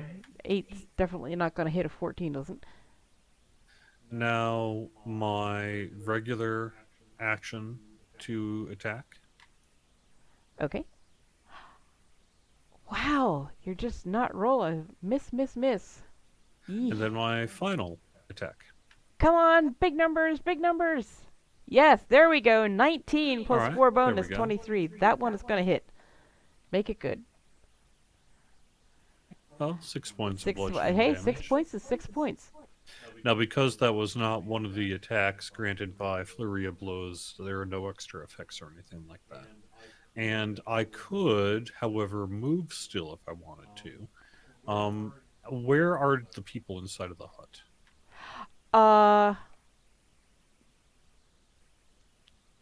Tell you what, I'm going to try to More figure- more importantly, where's the entrance to that hut? Well, I It's- see an open wall next to me. the open wall, actually, see where it is just slightly to the north of Warning Lord number 2. That little opening is the entrance to the shack. It's kind of a rough shack. All right. So Because if- I am Punchy the Tall Folk and, an idiot, I am going to provoke attacks of opportunity and go to the people. And run Okay. through the flaming sphere. Yes. Okay. I think it's just if you Okay. end your turn in it, though, right? Yeah, end your turn. Okay, well, that does provoke an attack of opportunity from Warning Lord number 4. So, 17, I'm thinking, does indeed hit you. Yep. Okay, so Actually- Punchy takes 7 more points of damage. He rolled a 5, and he has a +2 bonus. I'm up to 15. I can Yep. take care of my own hit points. Okay. Potentially attacks of opportunities from 2 and 3 as well. Yes, now keep in mind, this is expending their reaction. I'm going to say that you because of the flaming sphere, Morning Lords number 2 and 3 decide not to take their attacks of opportunity. Also, Flying Ace, we have, let's see, we have Bori the dwarf cleric, Punchy the halfling monk, Hugo the human bard, Gaaq the goblin rogue, and Carhana the monkey artificer. So that's what classes we have represented tonight. That's me. And Punchy, you're just in there, and you are... Punchy has now seen... Yeah, where's my story? There it is. Nope, that's not my story. Why is it in a book?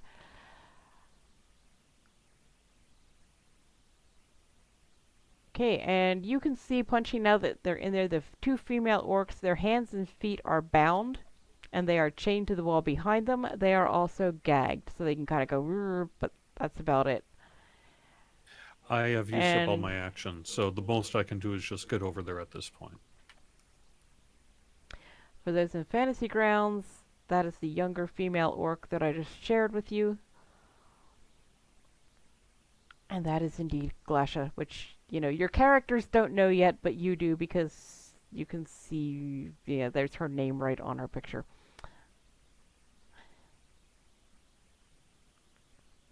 Okay, so that was Punchy's turn, and I keep forgetting I finally figured out how to make it reroll initiative automatically every round. Hang on. Oh, there's more? I held my action till after Oh, punching. right. I forgot. I'm glad you know. Hugo, it is your turn. No worries. All right, so as my action, I am going to attack Morning Lord number 2 And how are you going to attack Morning Lord number 2?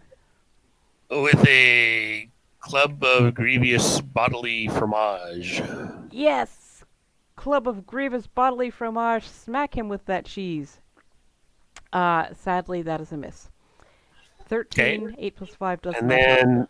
then since I reached level 6 in College of Swords, I get a second attack. Okay. Smite him with that cheese again. That is going 14 with a 5 bonus. 19 will hit him. So let's see what kind of cheese damage he's going to take. Ooh, 15 damage. Wow. Okay, now we have, I don't think any of our Morning Lords are 100% healthy. Is he still up? Oh, he's still up. Okay. Then as a bonus action, Why does I he am not going have a to little... stab him with my +1 short sword. Ooh. 17 plus 7, 24 is definitely going to hit him. And another 9 damage, 5 plus a 4 bonus. So yeah, Morning Lord number 2 is hurting quite a bit. Now my turn's ended. Okay, round 2. And the system has automatically rolled initiative for everybody, including the bad guys. Gaaq, it is your turn.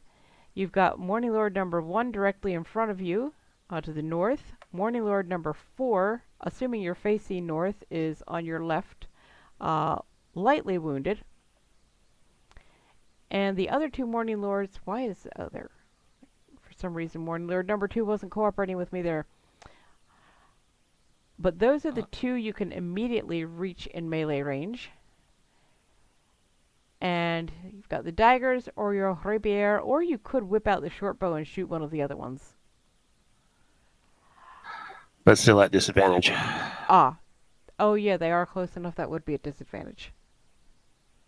So I'm gonna say, we're still gonna attack. We're gonna attack Morning Lord 1. Okay. We're gonna continue to attack Morning Lord 1. Okay, and you want to use the dagger? Yes, please. Okay. Need a D20.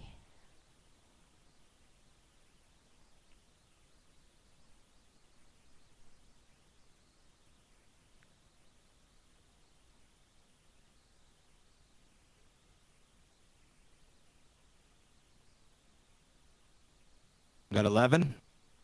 With a 7 bonus, that's 18. That will hit.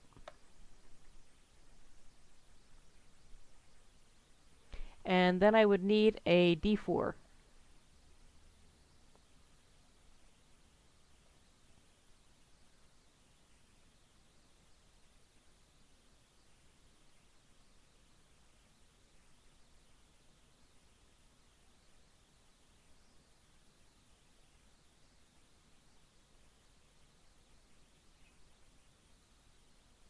I got 1. Okay, well you've got a 4 bonus, so that is another 5 damage to Morning Lord number 1. And actually I just realized that I put damage on a tune or a mob that's not even anyway.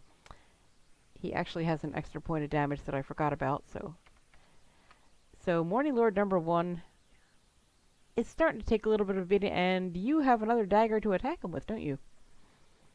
I sure do. I have 2. Okay, so I need another D20 to see if you hit him. Got a 20. Oh, okay, I need you to roll, that's a nat 20 critical hit, so I need you to roll 2d4.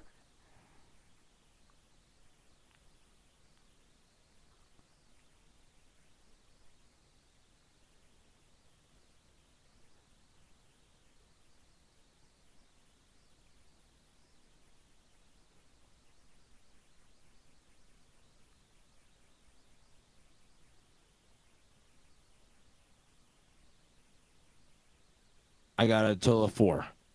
Okay, plus a 4 bonus, so that is another 8 points on Morning Lord number 1. Wow. Our dice. Good Oh, job, Gaaq. Not bad. Can I say? So yeah, he has now taken some heavy damage. He's maybe not looking quite as battered as that orc, but at least he's not so spiffy in his little uniform anymore. However, it's now Morning Lord number 3's turn.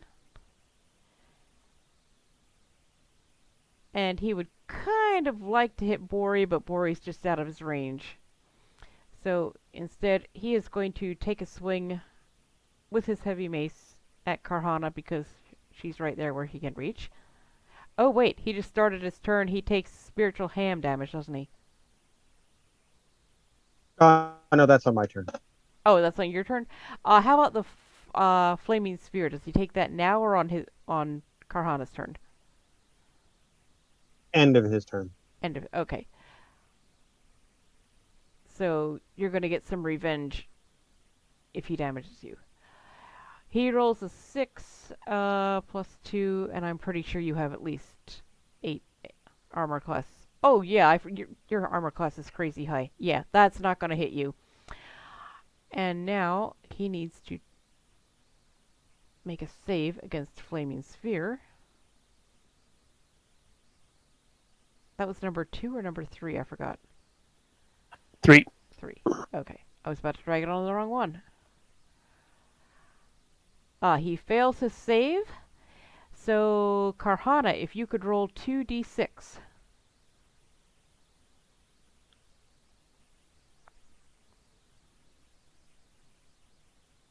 Flying ace, no. Total 8. 8? Okay, another 8 on Morning Lord number 3, and no, he absolutely does not feel so spiffy anymore.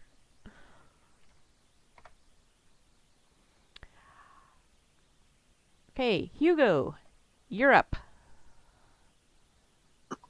Europe, Asia, Africa, what? You say Europe, and for some reason, the first thing I thought of was Final Countdown. I had to, sorry. Yeah. All right, I'm gonna take my club number 2 again. Okay, 14 plus 5, 19. That is absolutely going to hit. For 12 damage. Wow, 6 plus 6. So now we've got we've got 3 pretty severely damaged Morning Lords and 1 lightly damaged one. Morning Lord number 3. He's still up? He's still up, but he's that was Morning Lord number 2. Okay. But still, yeah, he's taking quite a bit of damage. Second attack. Okay. Theoretically, you could. 23, that's 18 plus 5. That's going to hit with the Club of Grievous Bodily Fromage. For another 16 damage. He is still up. Bonus action. Barely. Finish him off. Let's do it. Not like that. Not rolling a 4. Even with a 7 bonus, that is not going to hit him. Yep. So, Morning Lord number 4, or I'm sorry, Morning Lord number 2 is clinging to life. Barely. He looks considerably worse than the orc now. Also, it's also now his turn. And Morning Lord number 2 is going to take a swing at Hugo, because he's pretty mad. And he rolls a natural 1 and trips over his own 2 battered feet and sits down heavily on the ground. And uses his bonus action to get back up. But he's just about done for. Punchy! You are in there with the 2 female orcs. Oh, you... End of his turn, fiery sphere? Right. Fiery sphere. Yes. That's very confusing. Flaming sphere, let's see if he makes a save. Why did that did not cast, come on. He has failed his save. Carhana, 2d6. And it doesn't really matter because he's got 2 hit points left, but let's see how much extra you kill him by anyway.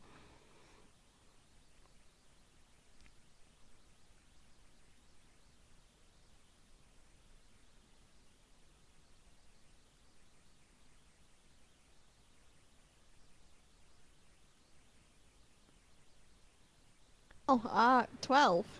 Oh, nice. 2d6 on Morning Lord number 2. He was only down to 2 hit points. Now he is down to no hit points. Morning Lord number 2 crumbles to the ground. A fiery, dead mess. Fatality! Yay! Good job. Of So course it was Carhana the one, has of bragging course it rights. was the one with the banana on its head. Shut up, Well, Gaaq. yeah. Yeah, a person with the banana on their head got the first kill. So If the Carhana has bananas bragging on rights. her head and there's the fire, that's like bananas foster. Okay. No, that's At the fiery end banana. at the end of this fight, you can all have bananas Foster. Punchy, it is your turn. You are in the shack with the 2 female orcs, who appear, like maybe some cuts and scrapes. They're relatively unharmed. Maybe taking a little bit of cuts and scrapes, but no serious injuries. Meanwhile, you are you're down 15 hit points, so you're down not quite a third. Your party mates are, for the most part, pretty healthy, not down more than a couple of points. Well, okay, now that the cuckoo clock is done. And you are not within melee range of anyone. Oh, I could be pretty easily. You However, could. It's absolutely within your I'm here to movement range. free Galasha and Yotul. How are they sort of being held? They are similar to the male orc in the front of the shack. They have ropes around them that are binding them to rings set into the shack wall. All right. Well, can I basically use both my actions to free them? You could, but they're not dressed for fighting. If you're thinking they're going to help you, they're probably not. So it is up to you whether you want to get rid of the Morning Lords and then free them. Nope, I'm going to free them first. That Okay. way, if we all need to run, we can just run. Oh, good point. Okay, you untie their bonds. If you want to ungag them to, well, actually no. I'm going to say removing their gags would be another action. They can do that on their own action. That's true. Once they're untied. So all I would have left, that's probably everything. You can still unless I move. can move. Okay, well, if I can move, well. No, I'm just going to wait here for now. Okay. So the two female orcs, and while Jerry the player knows that their names are Yotul and Glasha, Punchy does not know their names yet. But anyway, they are free, and it is Morning Lord number 1's turn. And Morning Lord number 1 decides he really wants to take a big old swing at Bori. And he rolls a 16 plus 2 is 18. I'm guessing that's not going to... Oh, yeah, not with 24 AC. 18 is not going to hit 24, so he swings his heavy mace, and it whistles through the air and totally misses Bori. And that brings up Carhana. You have Morning Lord number 3 just northeast of you within 5 feet, reasonably heavily wounded. The other two Morning Lords, one's pretty well wounded, one's lightly wounded. They are out of your melee range. So you can... I accidentally closed my combat tracker. That was dumb. You've already done the flaming sphere, and that's actually still sitting there. You could... You can move the flaming sphere. You can attack Morning Lord 3. She had to go. Yeah, so she's out for the night. Oh, I just checked Discord. Yeah, she wrote in the chat, yeah. Oops. Okay. Tell you what. What would the party like Carhana do? She can either...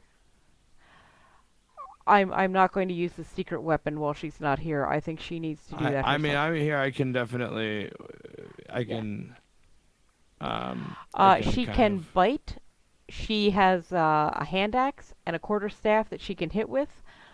She also has... Can you have 2 flaming spheres active at the same time? I don't believe so, no. Okay, so she can't use them. But as a bonus, I believe it's like as a bonus action, you can move this flaming sphere to ram it essentially into a target, at which point they would need to take the saving throw or do damage. You can also move it up to 30 feet, I believe, as a bonus action on your round. Keep in mind that unless you ram into something or they begin or they end their turn in it, they don't take damage, right? She's actually saying to use if I the ram secret it... weapon. She's saying to use the secret weapon. Oh, she does want to use the secret weapon? Mm-hmm. Okay. How is that not in her actions? I thought it was. I specifically coded it. A secret banana. No, it's better than that. Okay, I'm just going to find something. Banana Gatling gun. Oh, it's so much better than that.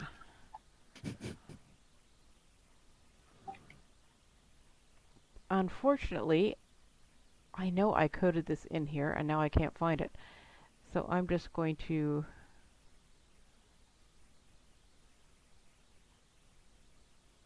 I'll just use her hand axe. Good enough. Carhana is going to squat a little bit, reach behind her, and come up with a large handful of poop, which she is going to fling at Morning Lord number 3. And because it doesn't have like a huge range, there's no disadvantage because, you know, she's only got a 10-foot range on it anyway. Go for the eyes, Boo. You know something? Actually, go for the eyes, Pooh. Actually, I rolled like literally like crap in more ways than one, and I would really, really like this to hit. So, Gaaq, if you would like to roll a d20, hopefully you can roll something better than me. Because I really, really want this to hit.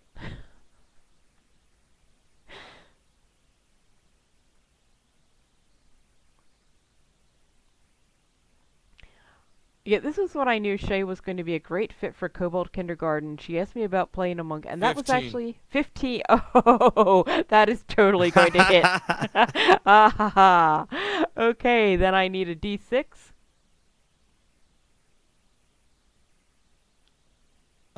Just one or two? Just one.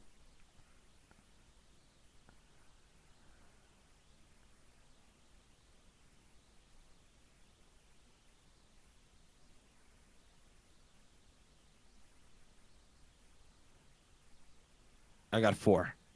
Okay, and that's a, what did I say that was? That was a something bonus. Plus I got 3 hello? bonus. So he is going to take, that is Morning Lord number 3, is going to take 7 more damage. All right. So yeah, that's a pretty significant amount of damage on him. So I'm just kind of curious if there's a saving throw or something for a blinding effect potential. Ooh. Poo in the eyes. Let me roll a save, just for the heck of it. I'm thinking with a 14 he would have made the save, but yeah, that's definitely something I need to look into. And for some reason, I specifically remember even creating an item poop for her to fling, and for some reason it's no longer on her character sheet here in Fantasy Grounds. But I just used her hand axe stats instead. Worked out about the same. Yes. Poo will be flung tonight, and probably very often. But that was how I knew when I was going over the ropes with Shay, and she was asking me about playing a monkey because I mentioned that Punchy was a monk, and she's like, now I have this image in my head of this little monkey like digging for things, and he's an artificer. Just like, off of the word monk, I love that. Yep. And I actually did a Google search and found out that while there's not an official playable race, there are monkey NPCs. And I said to her, "Oh my gosh, monkeys get fling poop as an action." And she came back with, "If they didn't, I was going to ask you for it." It's like, oh yeah, you are going to fit in great with this group. That was an awesome conversation. Anyway, it is now Bori's turn. Alright, well, if it's not broke, keep hitting it. So, Morning Lord number 3 is gonna get smacked. Okay, smack Morning Lord number 3. I'm gonna move him over a little just so you can. I'm trying to position this stuff so it doesn't hit. That is going to hit. This is 12 plus 5, 17. That hits Morning Lord number 3. For 4 damage. Hey, every little bit helps. He's still fairly well wounded.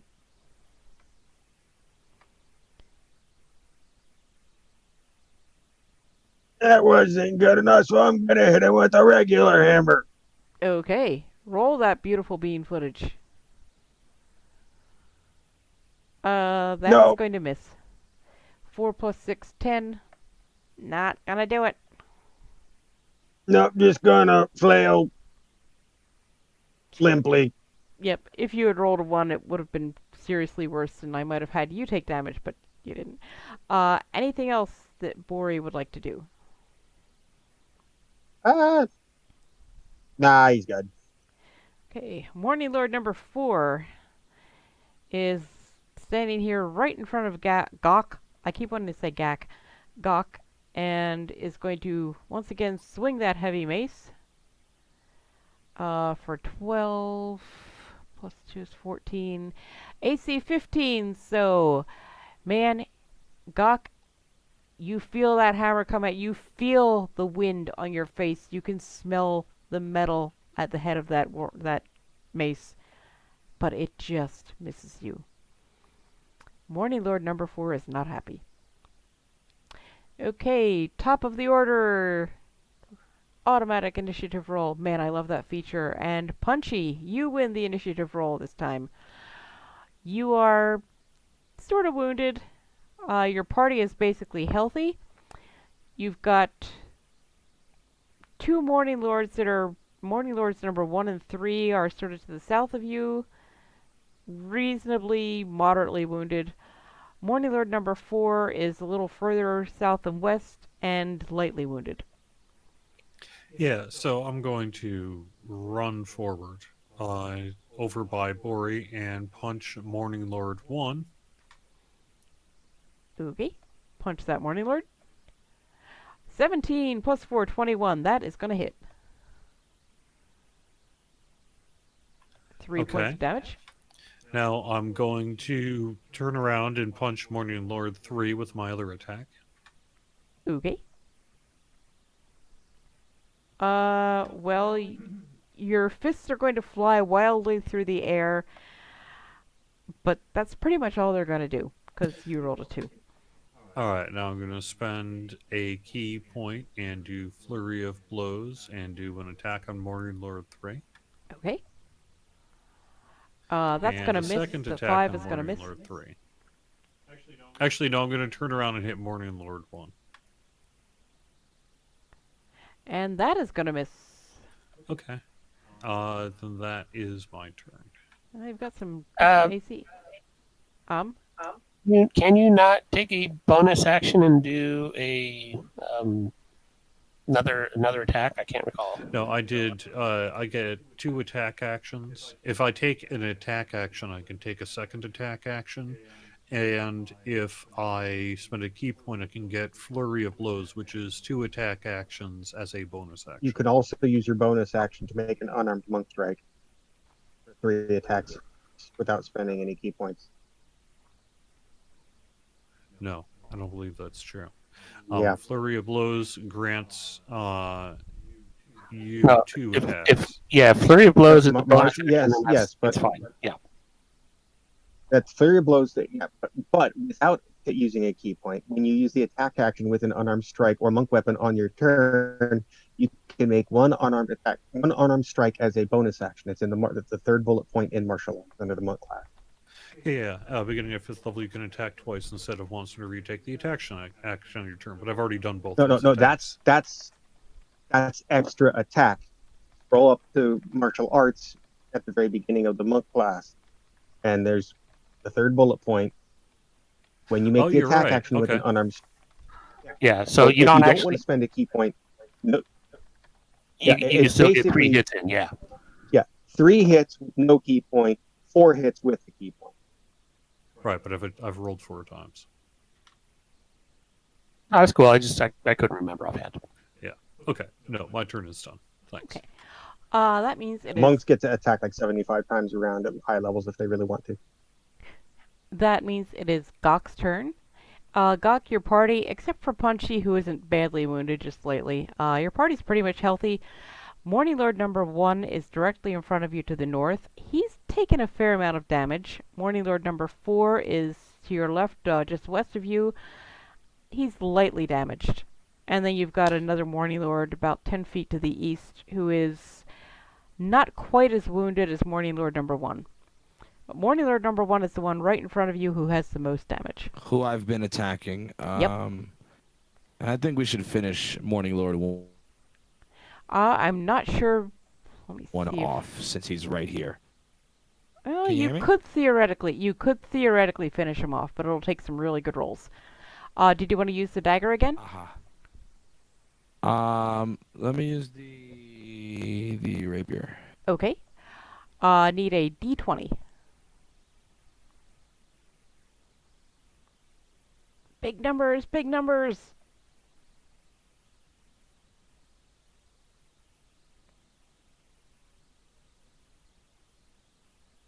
$13. That is going to, with your +9 bonus, that's 22, which will definitely hit. And then I need a 1d8.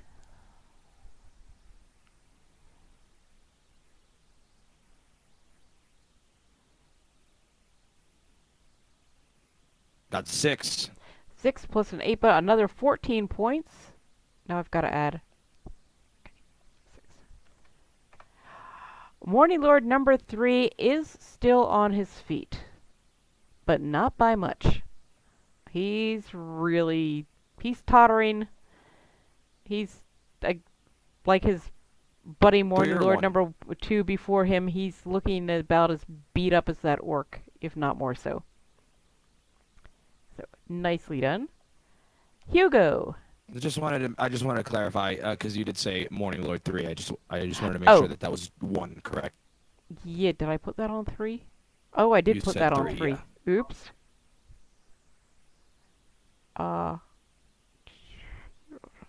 Okay. Where is Morning Lord number 1? Okay, so that was... Top of the compass. Oh, okay, there we go. Yep, so it is Morning Lord number 1 who is tottering, barely alive. Awesome.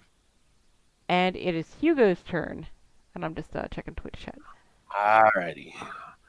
Hugo is going to throw down a vicious mockery on Morning Lord number 4. Yes! I was hoping for a vicious mockery. Mock that Morning Lord. Sure. You know that you need to tell me exactly what you're going to say to him. Which is why I have a list. I need to get a list. Hang on. There we go. It's amazing what you've done with your hair. How did you manage to grow it out of your nostrils like that? You know, to a Morning Lord, I bet that actually would be an insult. Okay. Oh, and boy, does he rolls a 2, he totally fails his save, so put some damage on that Morning Lord. Okay, 5 damage to Morning Lord number 4. He's starting to bleed a little bit there. And he gets disadvantage on his next attack, which I've already thrown down on him. And if you want, I can tell you how to do that for your character, too.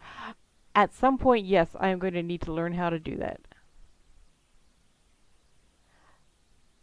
And then as a bonus action, I'm going to throw down a healing word on Punchy. I think Punchy would appreciate that. Punchy heals 5 points and feels a little bit better.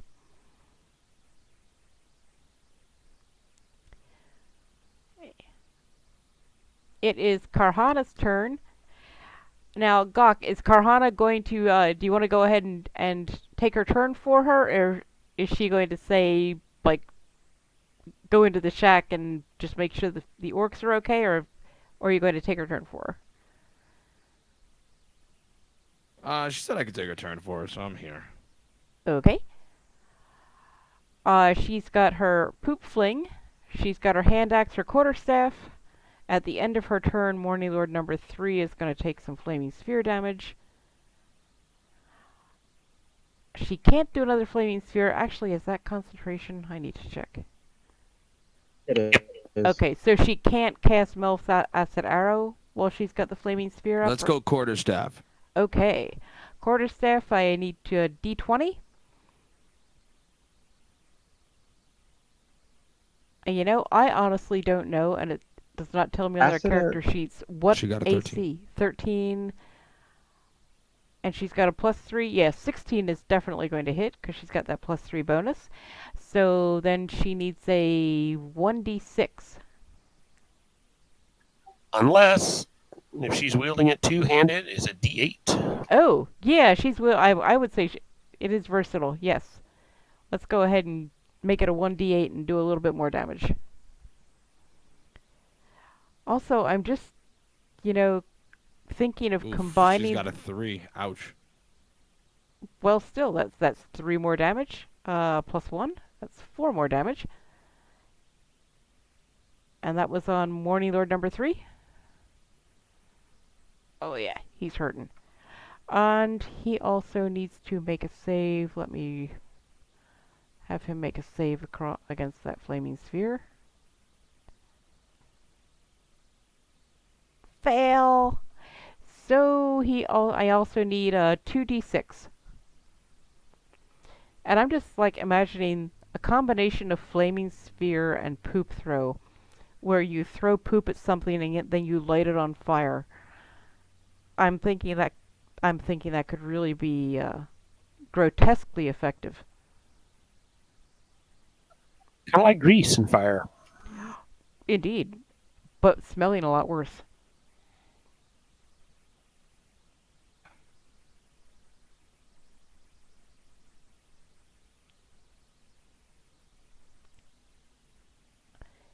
Are we really only So on you round said 3? 2d6, right? Yep.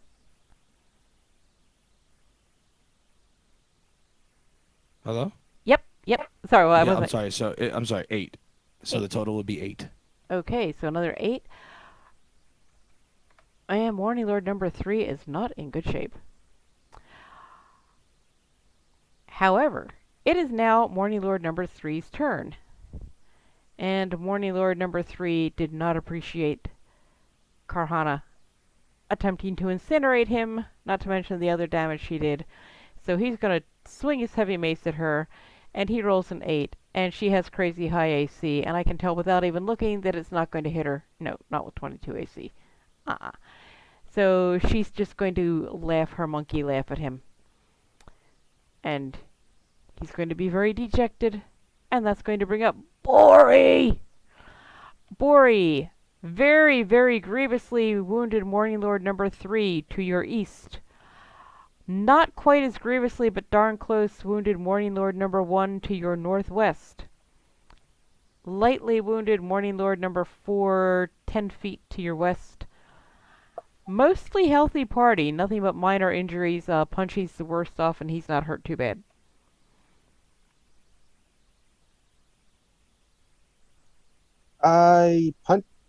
Did Punchy get his 5 hit points back? He did. He was down 15. Oh, okay. My mistake. All right. Well, bonus action. We're gonna try and turn Morning Lord number 3 into a ham sandwich. Okay. So is that with the spiritual hammer, or I would think it's actually pressed ham. Pressed ham. There we go. That's a 23, Yeah, 18 plus 5, so you definitely hit Morning Lord number 3. This could do it. Oh, Morning Lord number 3 is pressed into ham and dies. Second kill goes to Bori. Be more like a Cuban. Bye-bye. Okay. Or ham was pressed into him, one or the other. The ham was pressed into him or cubed into him. Basically, I'm trying to think of a good ham pun for what has just happened to Morning Lord number 3. Bori just hammered him into his grave. Okay, yeah, that was not that great. We'll turn it, since he fell over, then we'll try and miss Morning Lord number 1. Okay, you could, I'm looking at hit points. That is going to hit. That's 15 plus 6, 21. Make it good. You could do it. 5. Oh, so close. Oh, Morning Lord number 1 can barely remain upright, but he does still remain slightly upright. And we'll move the spiritual ham over the flaming sphere so it smells good. You might want to move it just a little bit the other way because it looks like it might hit Punchy where it is. Don't hit the 2 female orcs either. Maybe just a little bit south. Well, I mean, theoretically, it's above the sphere. Okay. Or, yeah, you could just, like, move... If you're moving it anyway, you could just move it so it's going to hit these Morning Lords. Oh, he can do that next turn. Right now, he just wants it to smell like crispy glazed ham. Okay. Just kind So- of pause over the flaming sphere. Yeah. Yeah, get a little, crisp and, crisp up the glaze. Yeah, that can definitely be important to morale. Actually, that Bori somehow that skipped over. Oh, it rerolled initiative. Okay, we're just gonna skip. Don't hit next night. For some reason, I'm having some problem with Fantasy Grounds where it's skipping all the hostile mobs, and if it's set to automatically reroll initiative, the Morning Lords just lost their turns. I'm sure nobody minds. Oh, that's good to know. Yeah, I need to find out why it's skipping them. Because then it Yeah, went to let the him top take of the it. order and Okay. rerolled So- initiative. And this time it rolled Gaaq going first. So Gaaq, a very, very grievously wounded Morning Lord directly in front of you. That's the one you've been hitting all along.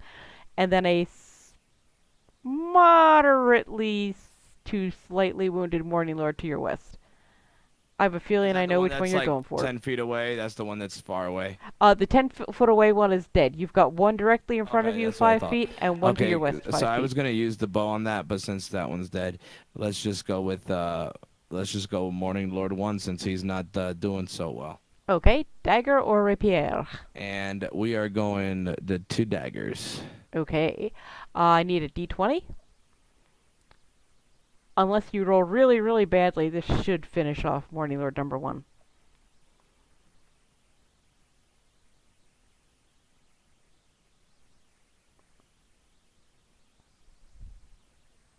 Got 18. Oh yeah, that's gonna hit. That's gonna do it. And then I need a 1d4. Actually, yeah, that's gonna do it because you get a 4 bonus, so whatever you roll gets 4 added to it. 4. So that's a total of 8.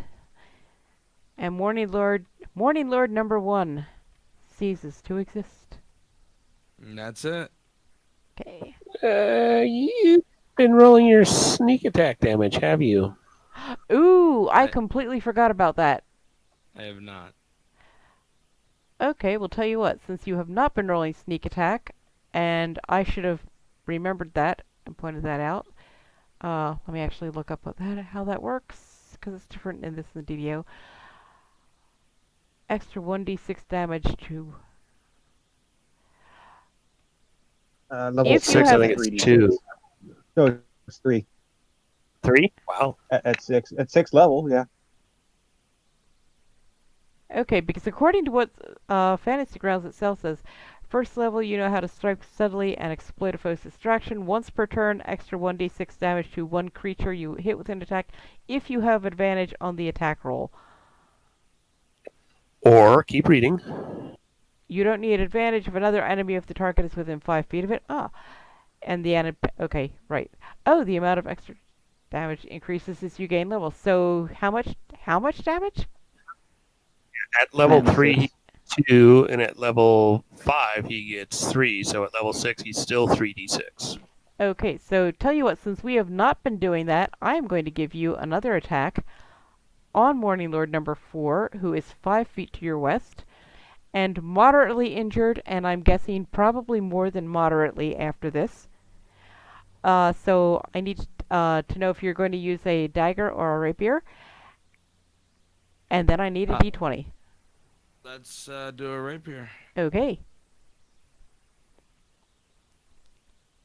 So basically, he just took his bonus action with the dagger, and now he's doing the rapier. Cool. Well, also, since we haven't been doing that, even if he had used a bonus action, I would give him an extra attack, because 3d6 is definitely, definitely worth an extra attack. Let's do 12. And you have a 9 bonus, so that's 21. That's going to hit.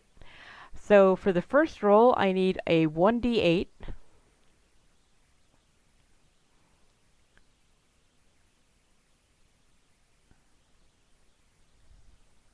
Six. Okay, 1d8 plus 8, that's 14 damage, because you have a plus... Okay, and now I need 3d6. I am liking that, actually.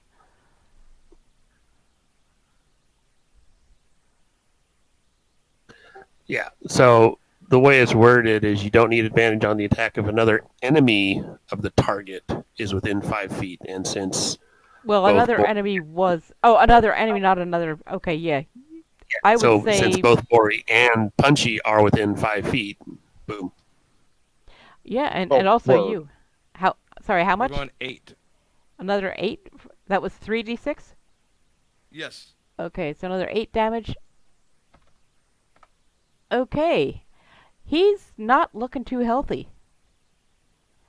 And it is Hugo's turn. It's probably going to take at least 2 turns to finish him off, but you never know.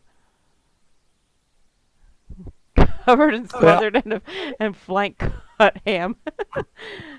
I'm going to go ahead and step up and then attack with my hammer. Okay. That's going to, just Or barely, that is going to hit. club. 11 plus 5 with the Club of Grievous Bodily Fromage for another 12 damage. That's a nice bonus there, that plus 6 on there. If you have another attack and you roll really well, you theoretically could do it in 1 turn. Although I still think it'll take 2. I do have another attack plus a bonus attack. Ooh, 15 plus 5 is 20. That's going to hit. You could do it with a good roll. Morning Lord, number 4, gets rolled by Hugo into the dust. So, as you have no doubt figured out by now, the Morning Lords are the kidnappers. Oops, I should hold my push-to-talk key. You can probably hear me on Twitch, but the people in Discord couldn't. As you have figured out by now, I was hoping to fool people, especially given the flap over orcs and racial traits lately. I was hoping that you were all going to think the orcs were the kidnappers and then surprise you, but you guys figured that out pretty quickly. The Morning Lords were the kidnappers. They kidnapped Glasha and her family. I actually was going to stick a couple casters on you too, but it's 11:30. So the orcs are kind of eyeing you a little bit suspiciously, but on the other hand, it's like, you know, you did basically just save their bacon, so to speak. And the younger female tears the gag out of her mouth now that Punchy has freed her. She's like, Dad! Dad! Are you okay, Dad? Dad! And the orc outside grunts wildly in return. The older female sinks back against the wall and closes her eyes. Sarud, oh, thank Kyber you're alive. The orc outside grunts again. It sounds strangely, reassuring. His poor throat, the older female murmurs. They made him swallow hot coals from the campfire, the younger orc says angrily.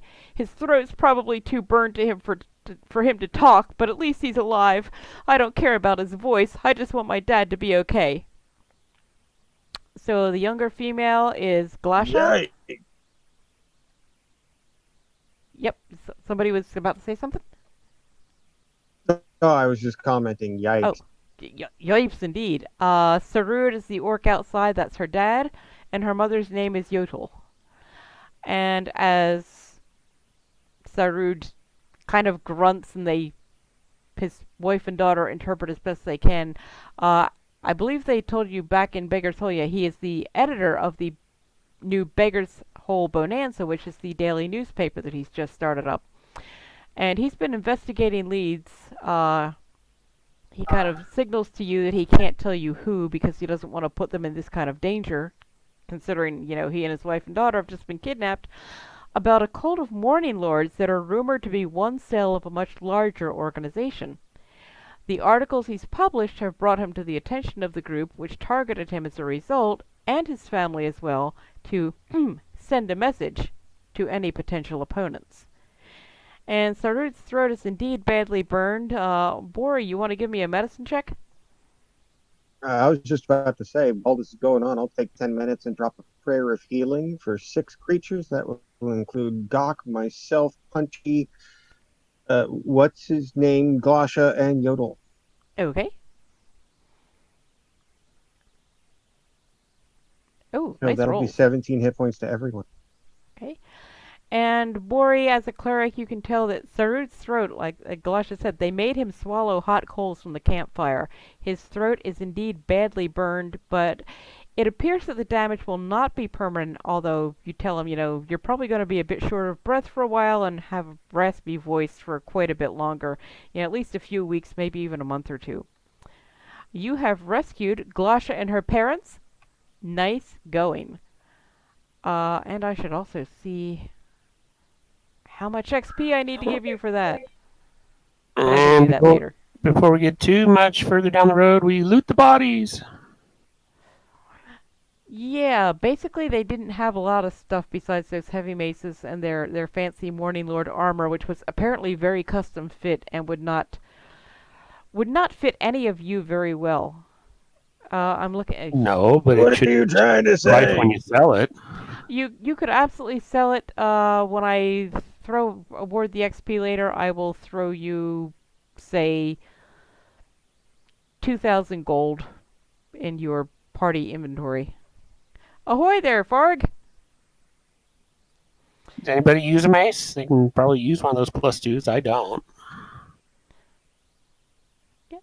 Well, I will remember to give you. I'll throw in the party inventory, but not tonight because it's we're past 11:30. But I will throw in the party inventory 4 +2 heavy maces and some armor, and then you can decide keep them, sell them, whatever you would like to do.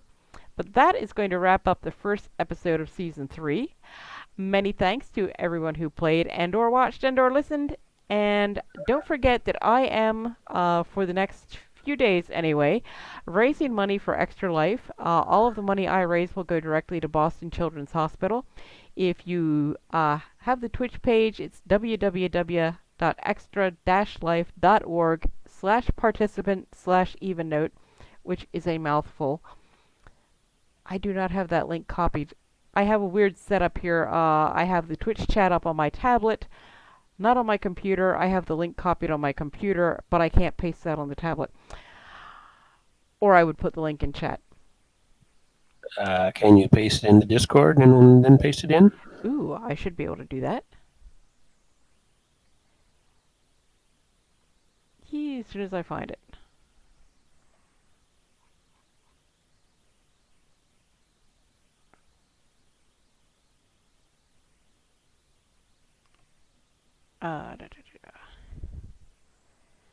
I'm just going to type it into Discord.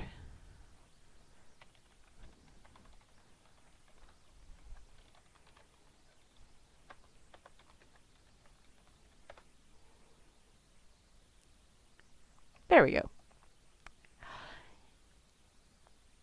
Lost my train of thought. So yeah, if you would like to donate, Extra Life basically benefits Children's Miracle Network, and I have specified that anything I raise will go to Boston Children's Hospital. I'm on Team Standing Stone Games, which is headed by our very own Punchy, aka Mockduck, our team. And we are, for the past, 2 or 3 years running, the leading fundraiser? Yeah, something like that. So, yeah, something like that. And we want to keep that going and improve on that. If you want to donate, please do use my Extra Life page. Do not send bits to me on Twitch, because then, for one thing, Twitch won't send me anything from them until I have accrued at least $100 worth, and then Twitch and PayPal both take a cut, whereas if you go to their donation page, that goes right to Extra Life. Nobody gets a cut. Goes to Boston Children's Hospital. Play games, heal kids. It's a great thing to do. I have another idea for a fundraiser I may do this weekend, but I'm going to run that by Mockduck here first and see what he thinks. And let's see. One thing on Carhana, our monkey artificer, she is on twitch.tv/shaysters. That's SHAYSTERS. We are trying to get her to 200 followers by her birthday on September 25th. And I believe she's at like 155, 160 thereabouts now, so I think this is entirely doable. If you haven't followed Shasters yet, please do. I was playing some Jackbox with her on her stream the other day. That was pretty fun. A little weird, but in a very good way. And I think you would probably find her stream, if you like Kobold Kindergarten, you're probably going to find her streams and her humor pretty entertaining. Let's see. Anybody else want to go around, introduce yourselves, plug your Twitch pages, Twitter, YouTube, whatever? Have at it. If you like retro gaming, check out twitch.tv/mockduck. I do stuff from pre-NES, like Odyssey 2, Atari 2600, and television, that kind of thing.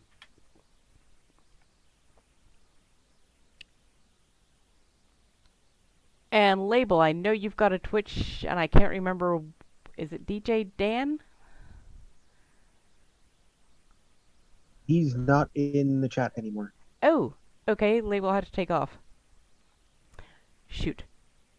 Approximately 4 minutes ago.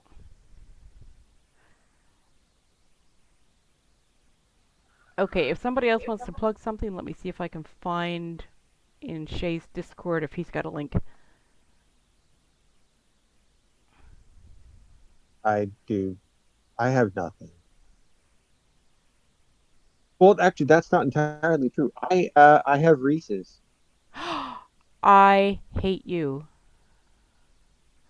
We So- are out of Reese's, and because Jerry had to cross state lines, taking Jeffrey back, we are under a state-mandated 14-day quarantine, which is not over until Monday. And you know, I don't really want to spend $35 just to get food delivered. What that $35 was for 4.5 pounds worth of Reese's. Ooh, we could do that, you know. Shoot, I mean, it wasn't just he 30. does It not wasn't have 35 bucks for like a Reese. No, that was like crate O chocolate and peanut butter. Yes. Or through Amazon. Yes, we are. Yeah, we could do Amazon, but still, I think you still need to spend $35 for free delivery. But if we got $35 worth of Reese's, that would not be a terrible idea. Well, the other difference is that the link that I posted earlier was through Instacart, so it's delivered in an hour versus Amazon, which will melt. Sadly, that's true. Oh, maybe Amazon. I don't know if you have Prime now. You might be able to get your Prime in an hour. I don't know if they have Prime now in your area or not. I'm not sure, but the last time I ordered anything from Amazon, I got it in less than 24 hours, so maybe. Anyway, if nobody else wants to plug anything, Kobold Kindergarten does stream live 9 p.m. on the second and fourth Wednesdays each month, right here on twitch.tv/koboldeven. I do stream random other things at random other times, although I really haven't done a lot of that lately. If you don't follow me, if you click the follow button, and then I think there's a little bell that comes up, just like YouTube. I think it defaults to on, and you'll be notified if I go live. And Farg, oh my gosh, dark chocolate peanut butter dove squares. I think I hate you too. Yes. In the meantime, Dark- send me chocolate. There's dark chocolate Reese's as well. And before you sign off, I just recalled something. This Sunday at 7 p.m. Eastern will be classic D&D on DDO streams. That's, I believe, twitch.DDO stream or / whatever it is. DDO stream on Twitch, whatever it is. Right. Mm-hmm. And I'll be playing this Sunday with Evil Beggar as Dungeon Master in Classic D&D. We are playing First Edition Advanced Dungeons and Dragons. Ooh, yeah, that happens every Sunday night on twitch.tv/DDO stream, 7 p.m. Eastern Time. That's every Sunday, and rotating DMs and cast of players. Mockduck and I played last week in one of Evil Beaker's games. That was a lot of fun. Also, Lord Silverhand, thank you. If you are not actually looking at Twitch chat, Label, aka Gaaq's Twitch is twitch.tv/CPPOD100. CPPod100? And good find on that. I could not find it with a quick look through her Discord. But that's all I got. Thank you for watching, thank you for playing, and hope to see you 2 weeks from tonight, which is September September 9th, Wednesday, 9 p.m. for the next episode of Kobold Kindergarten. Thanks, everybody, and have a great night.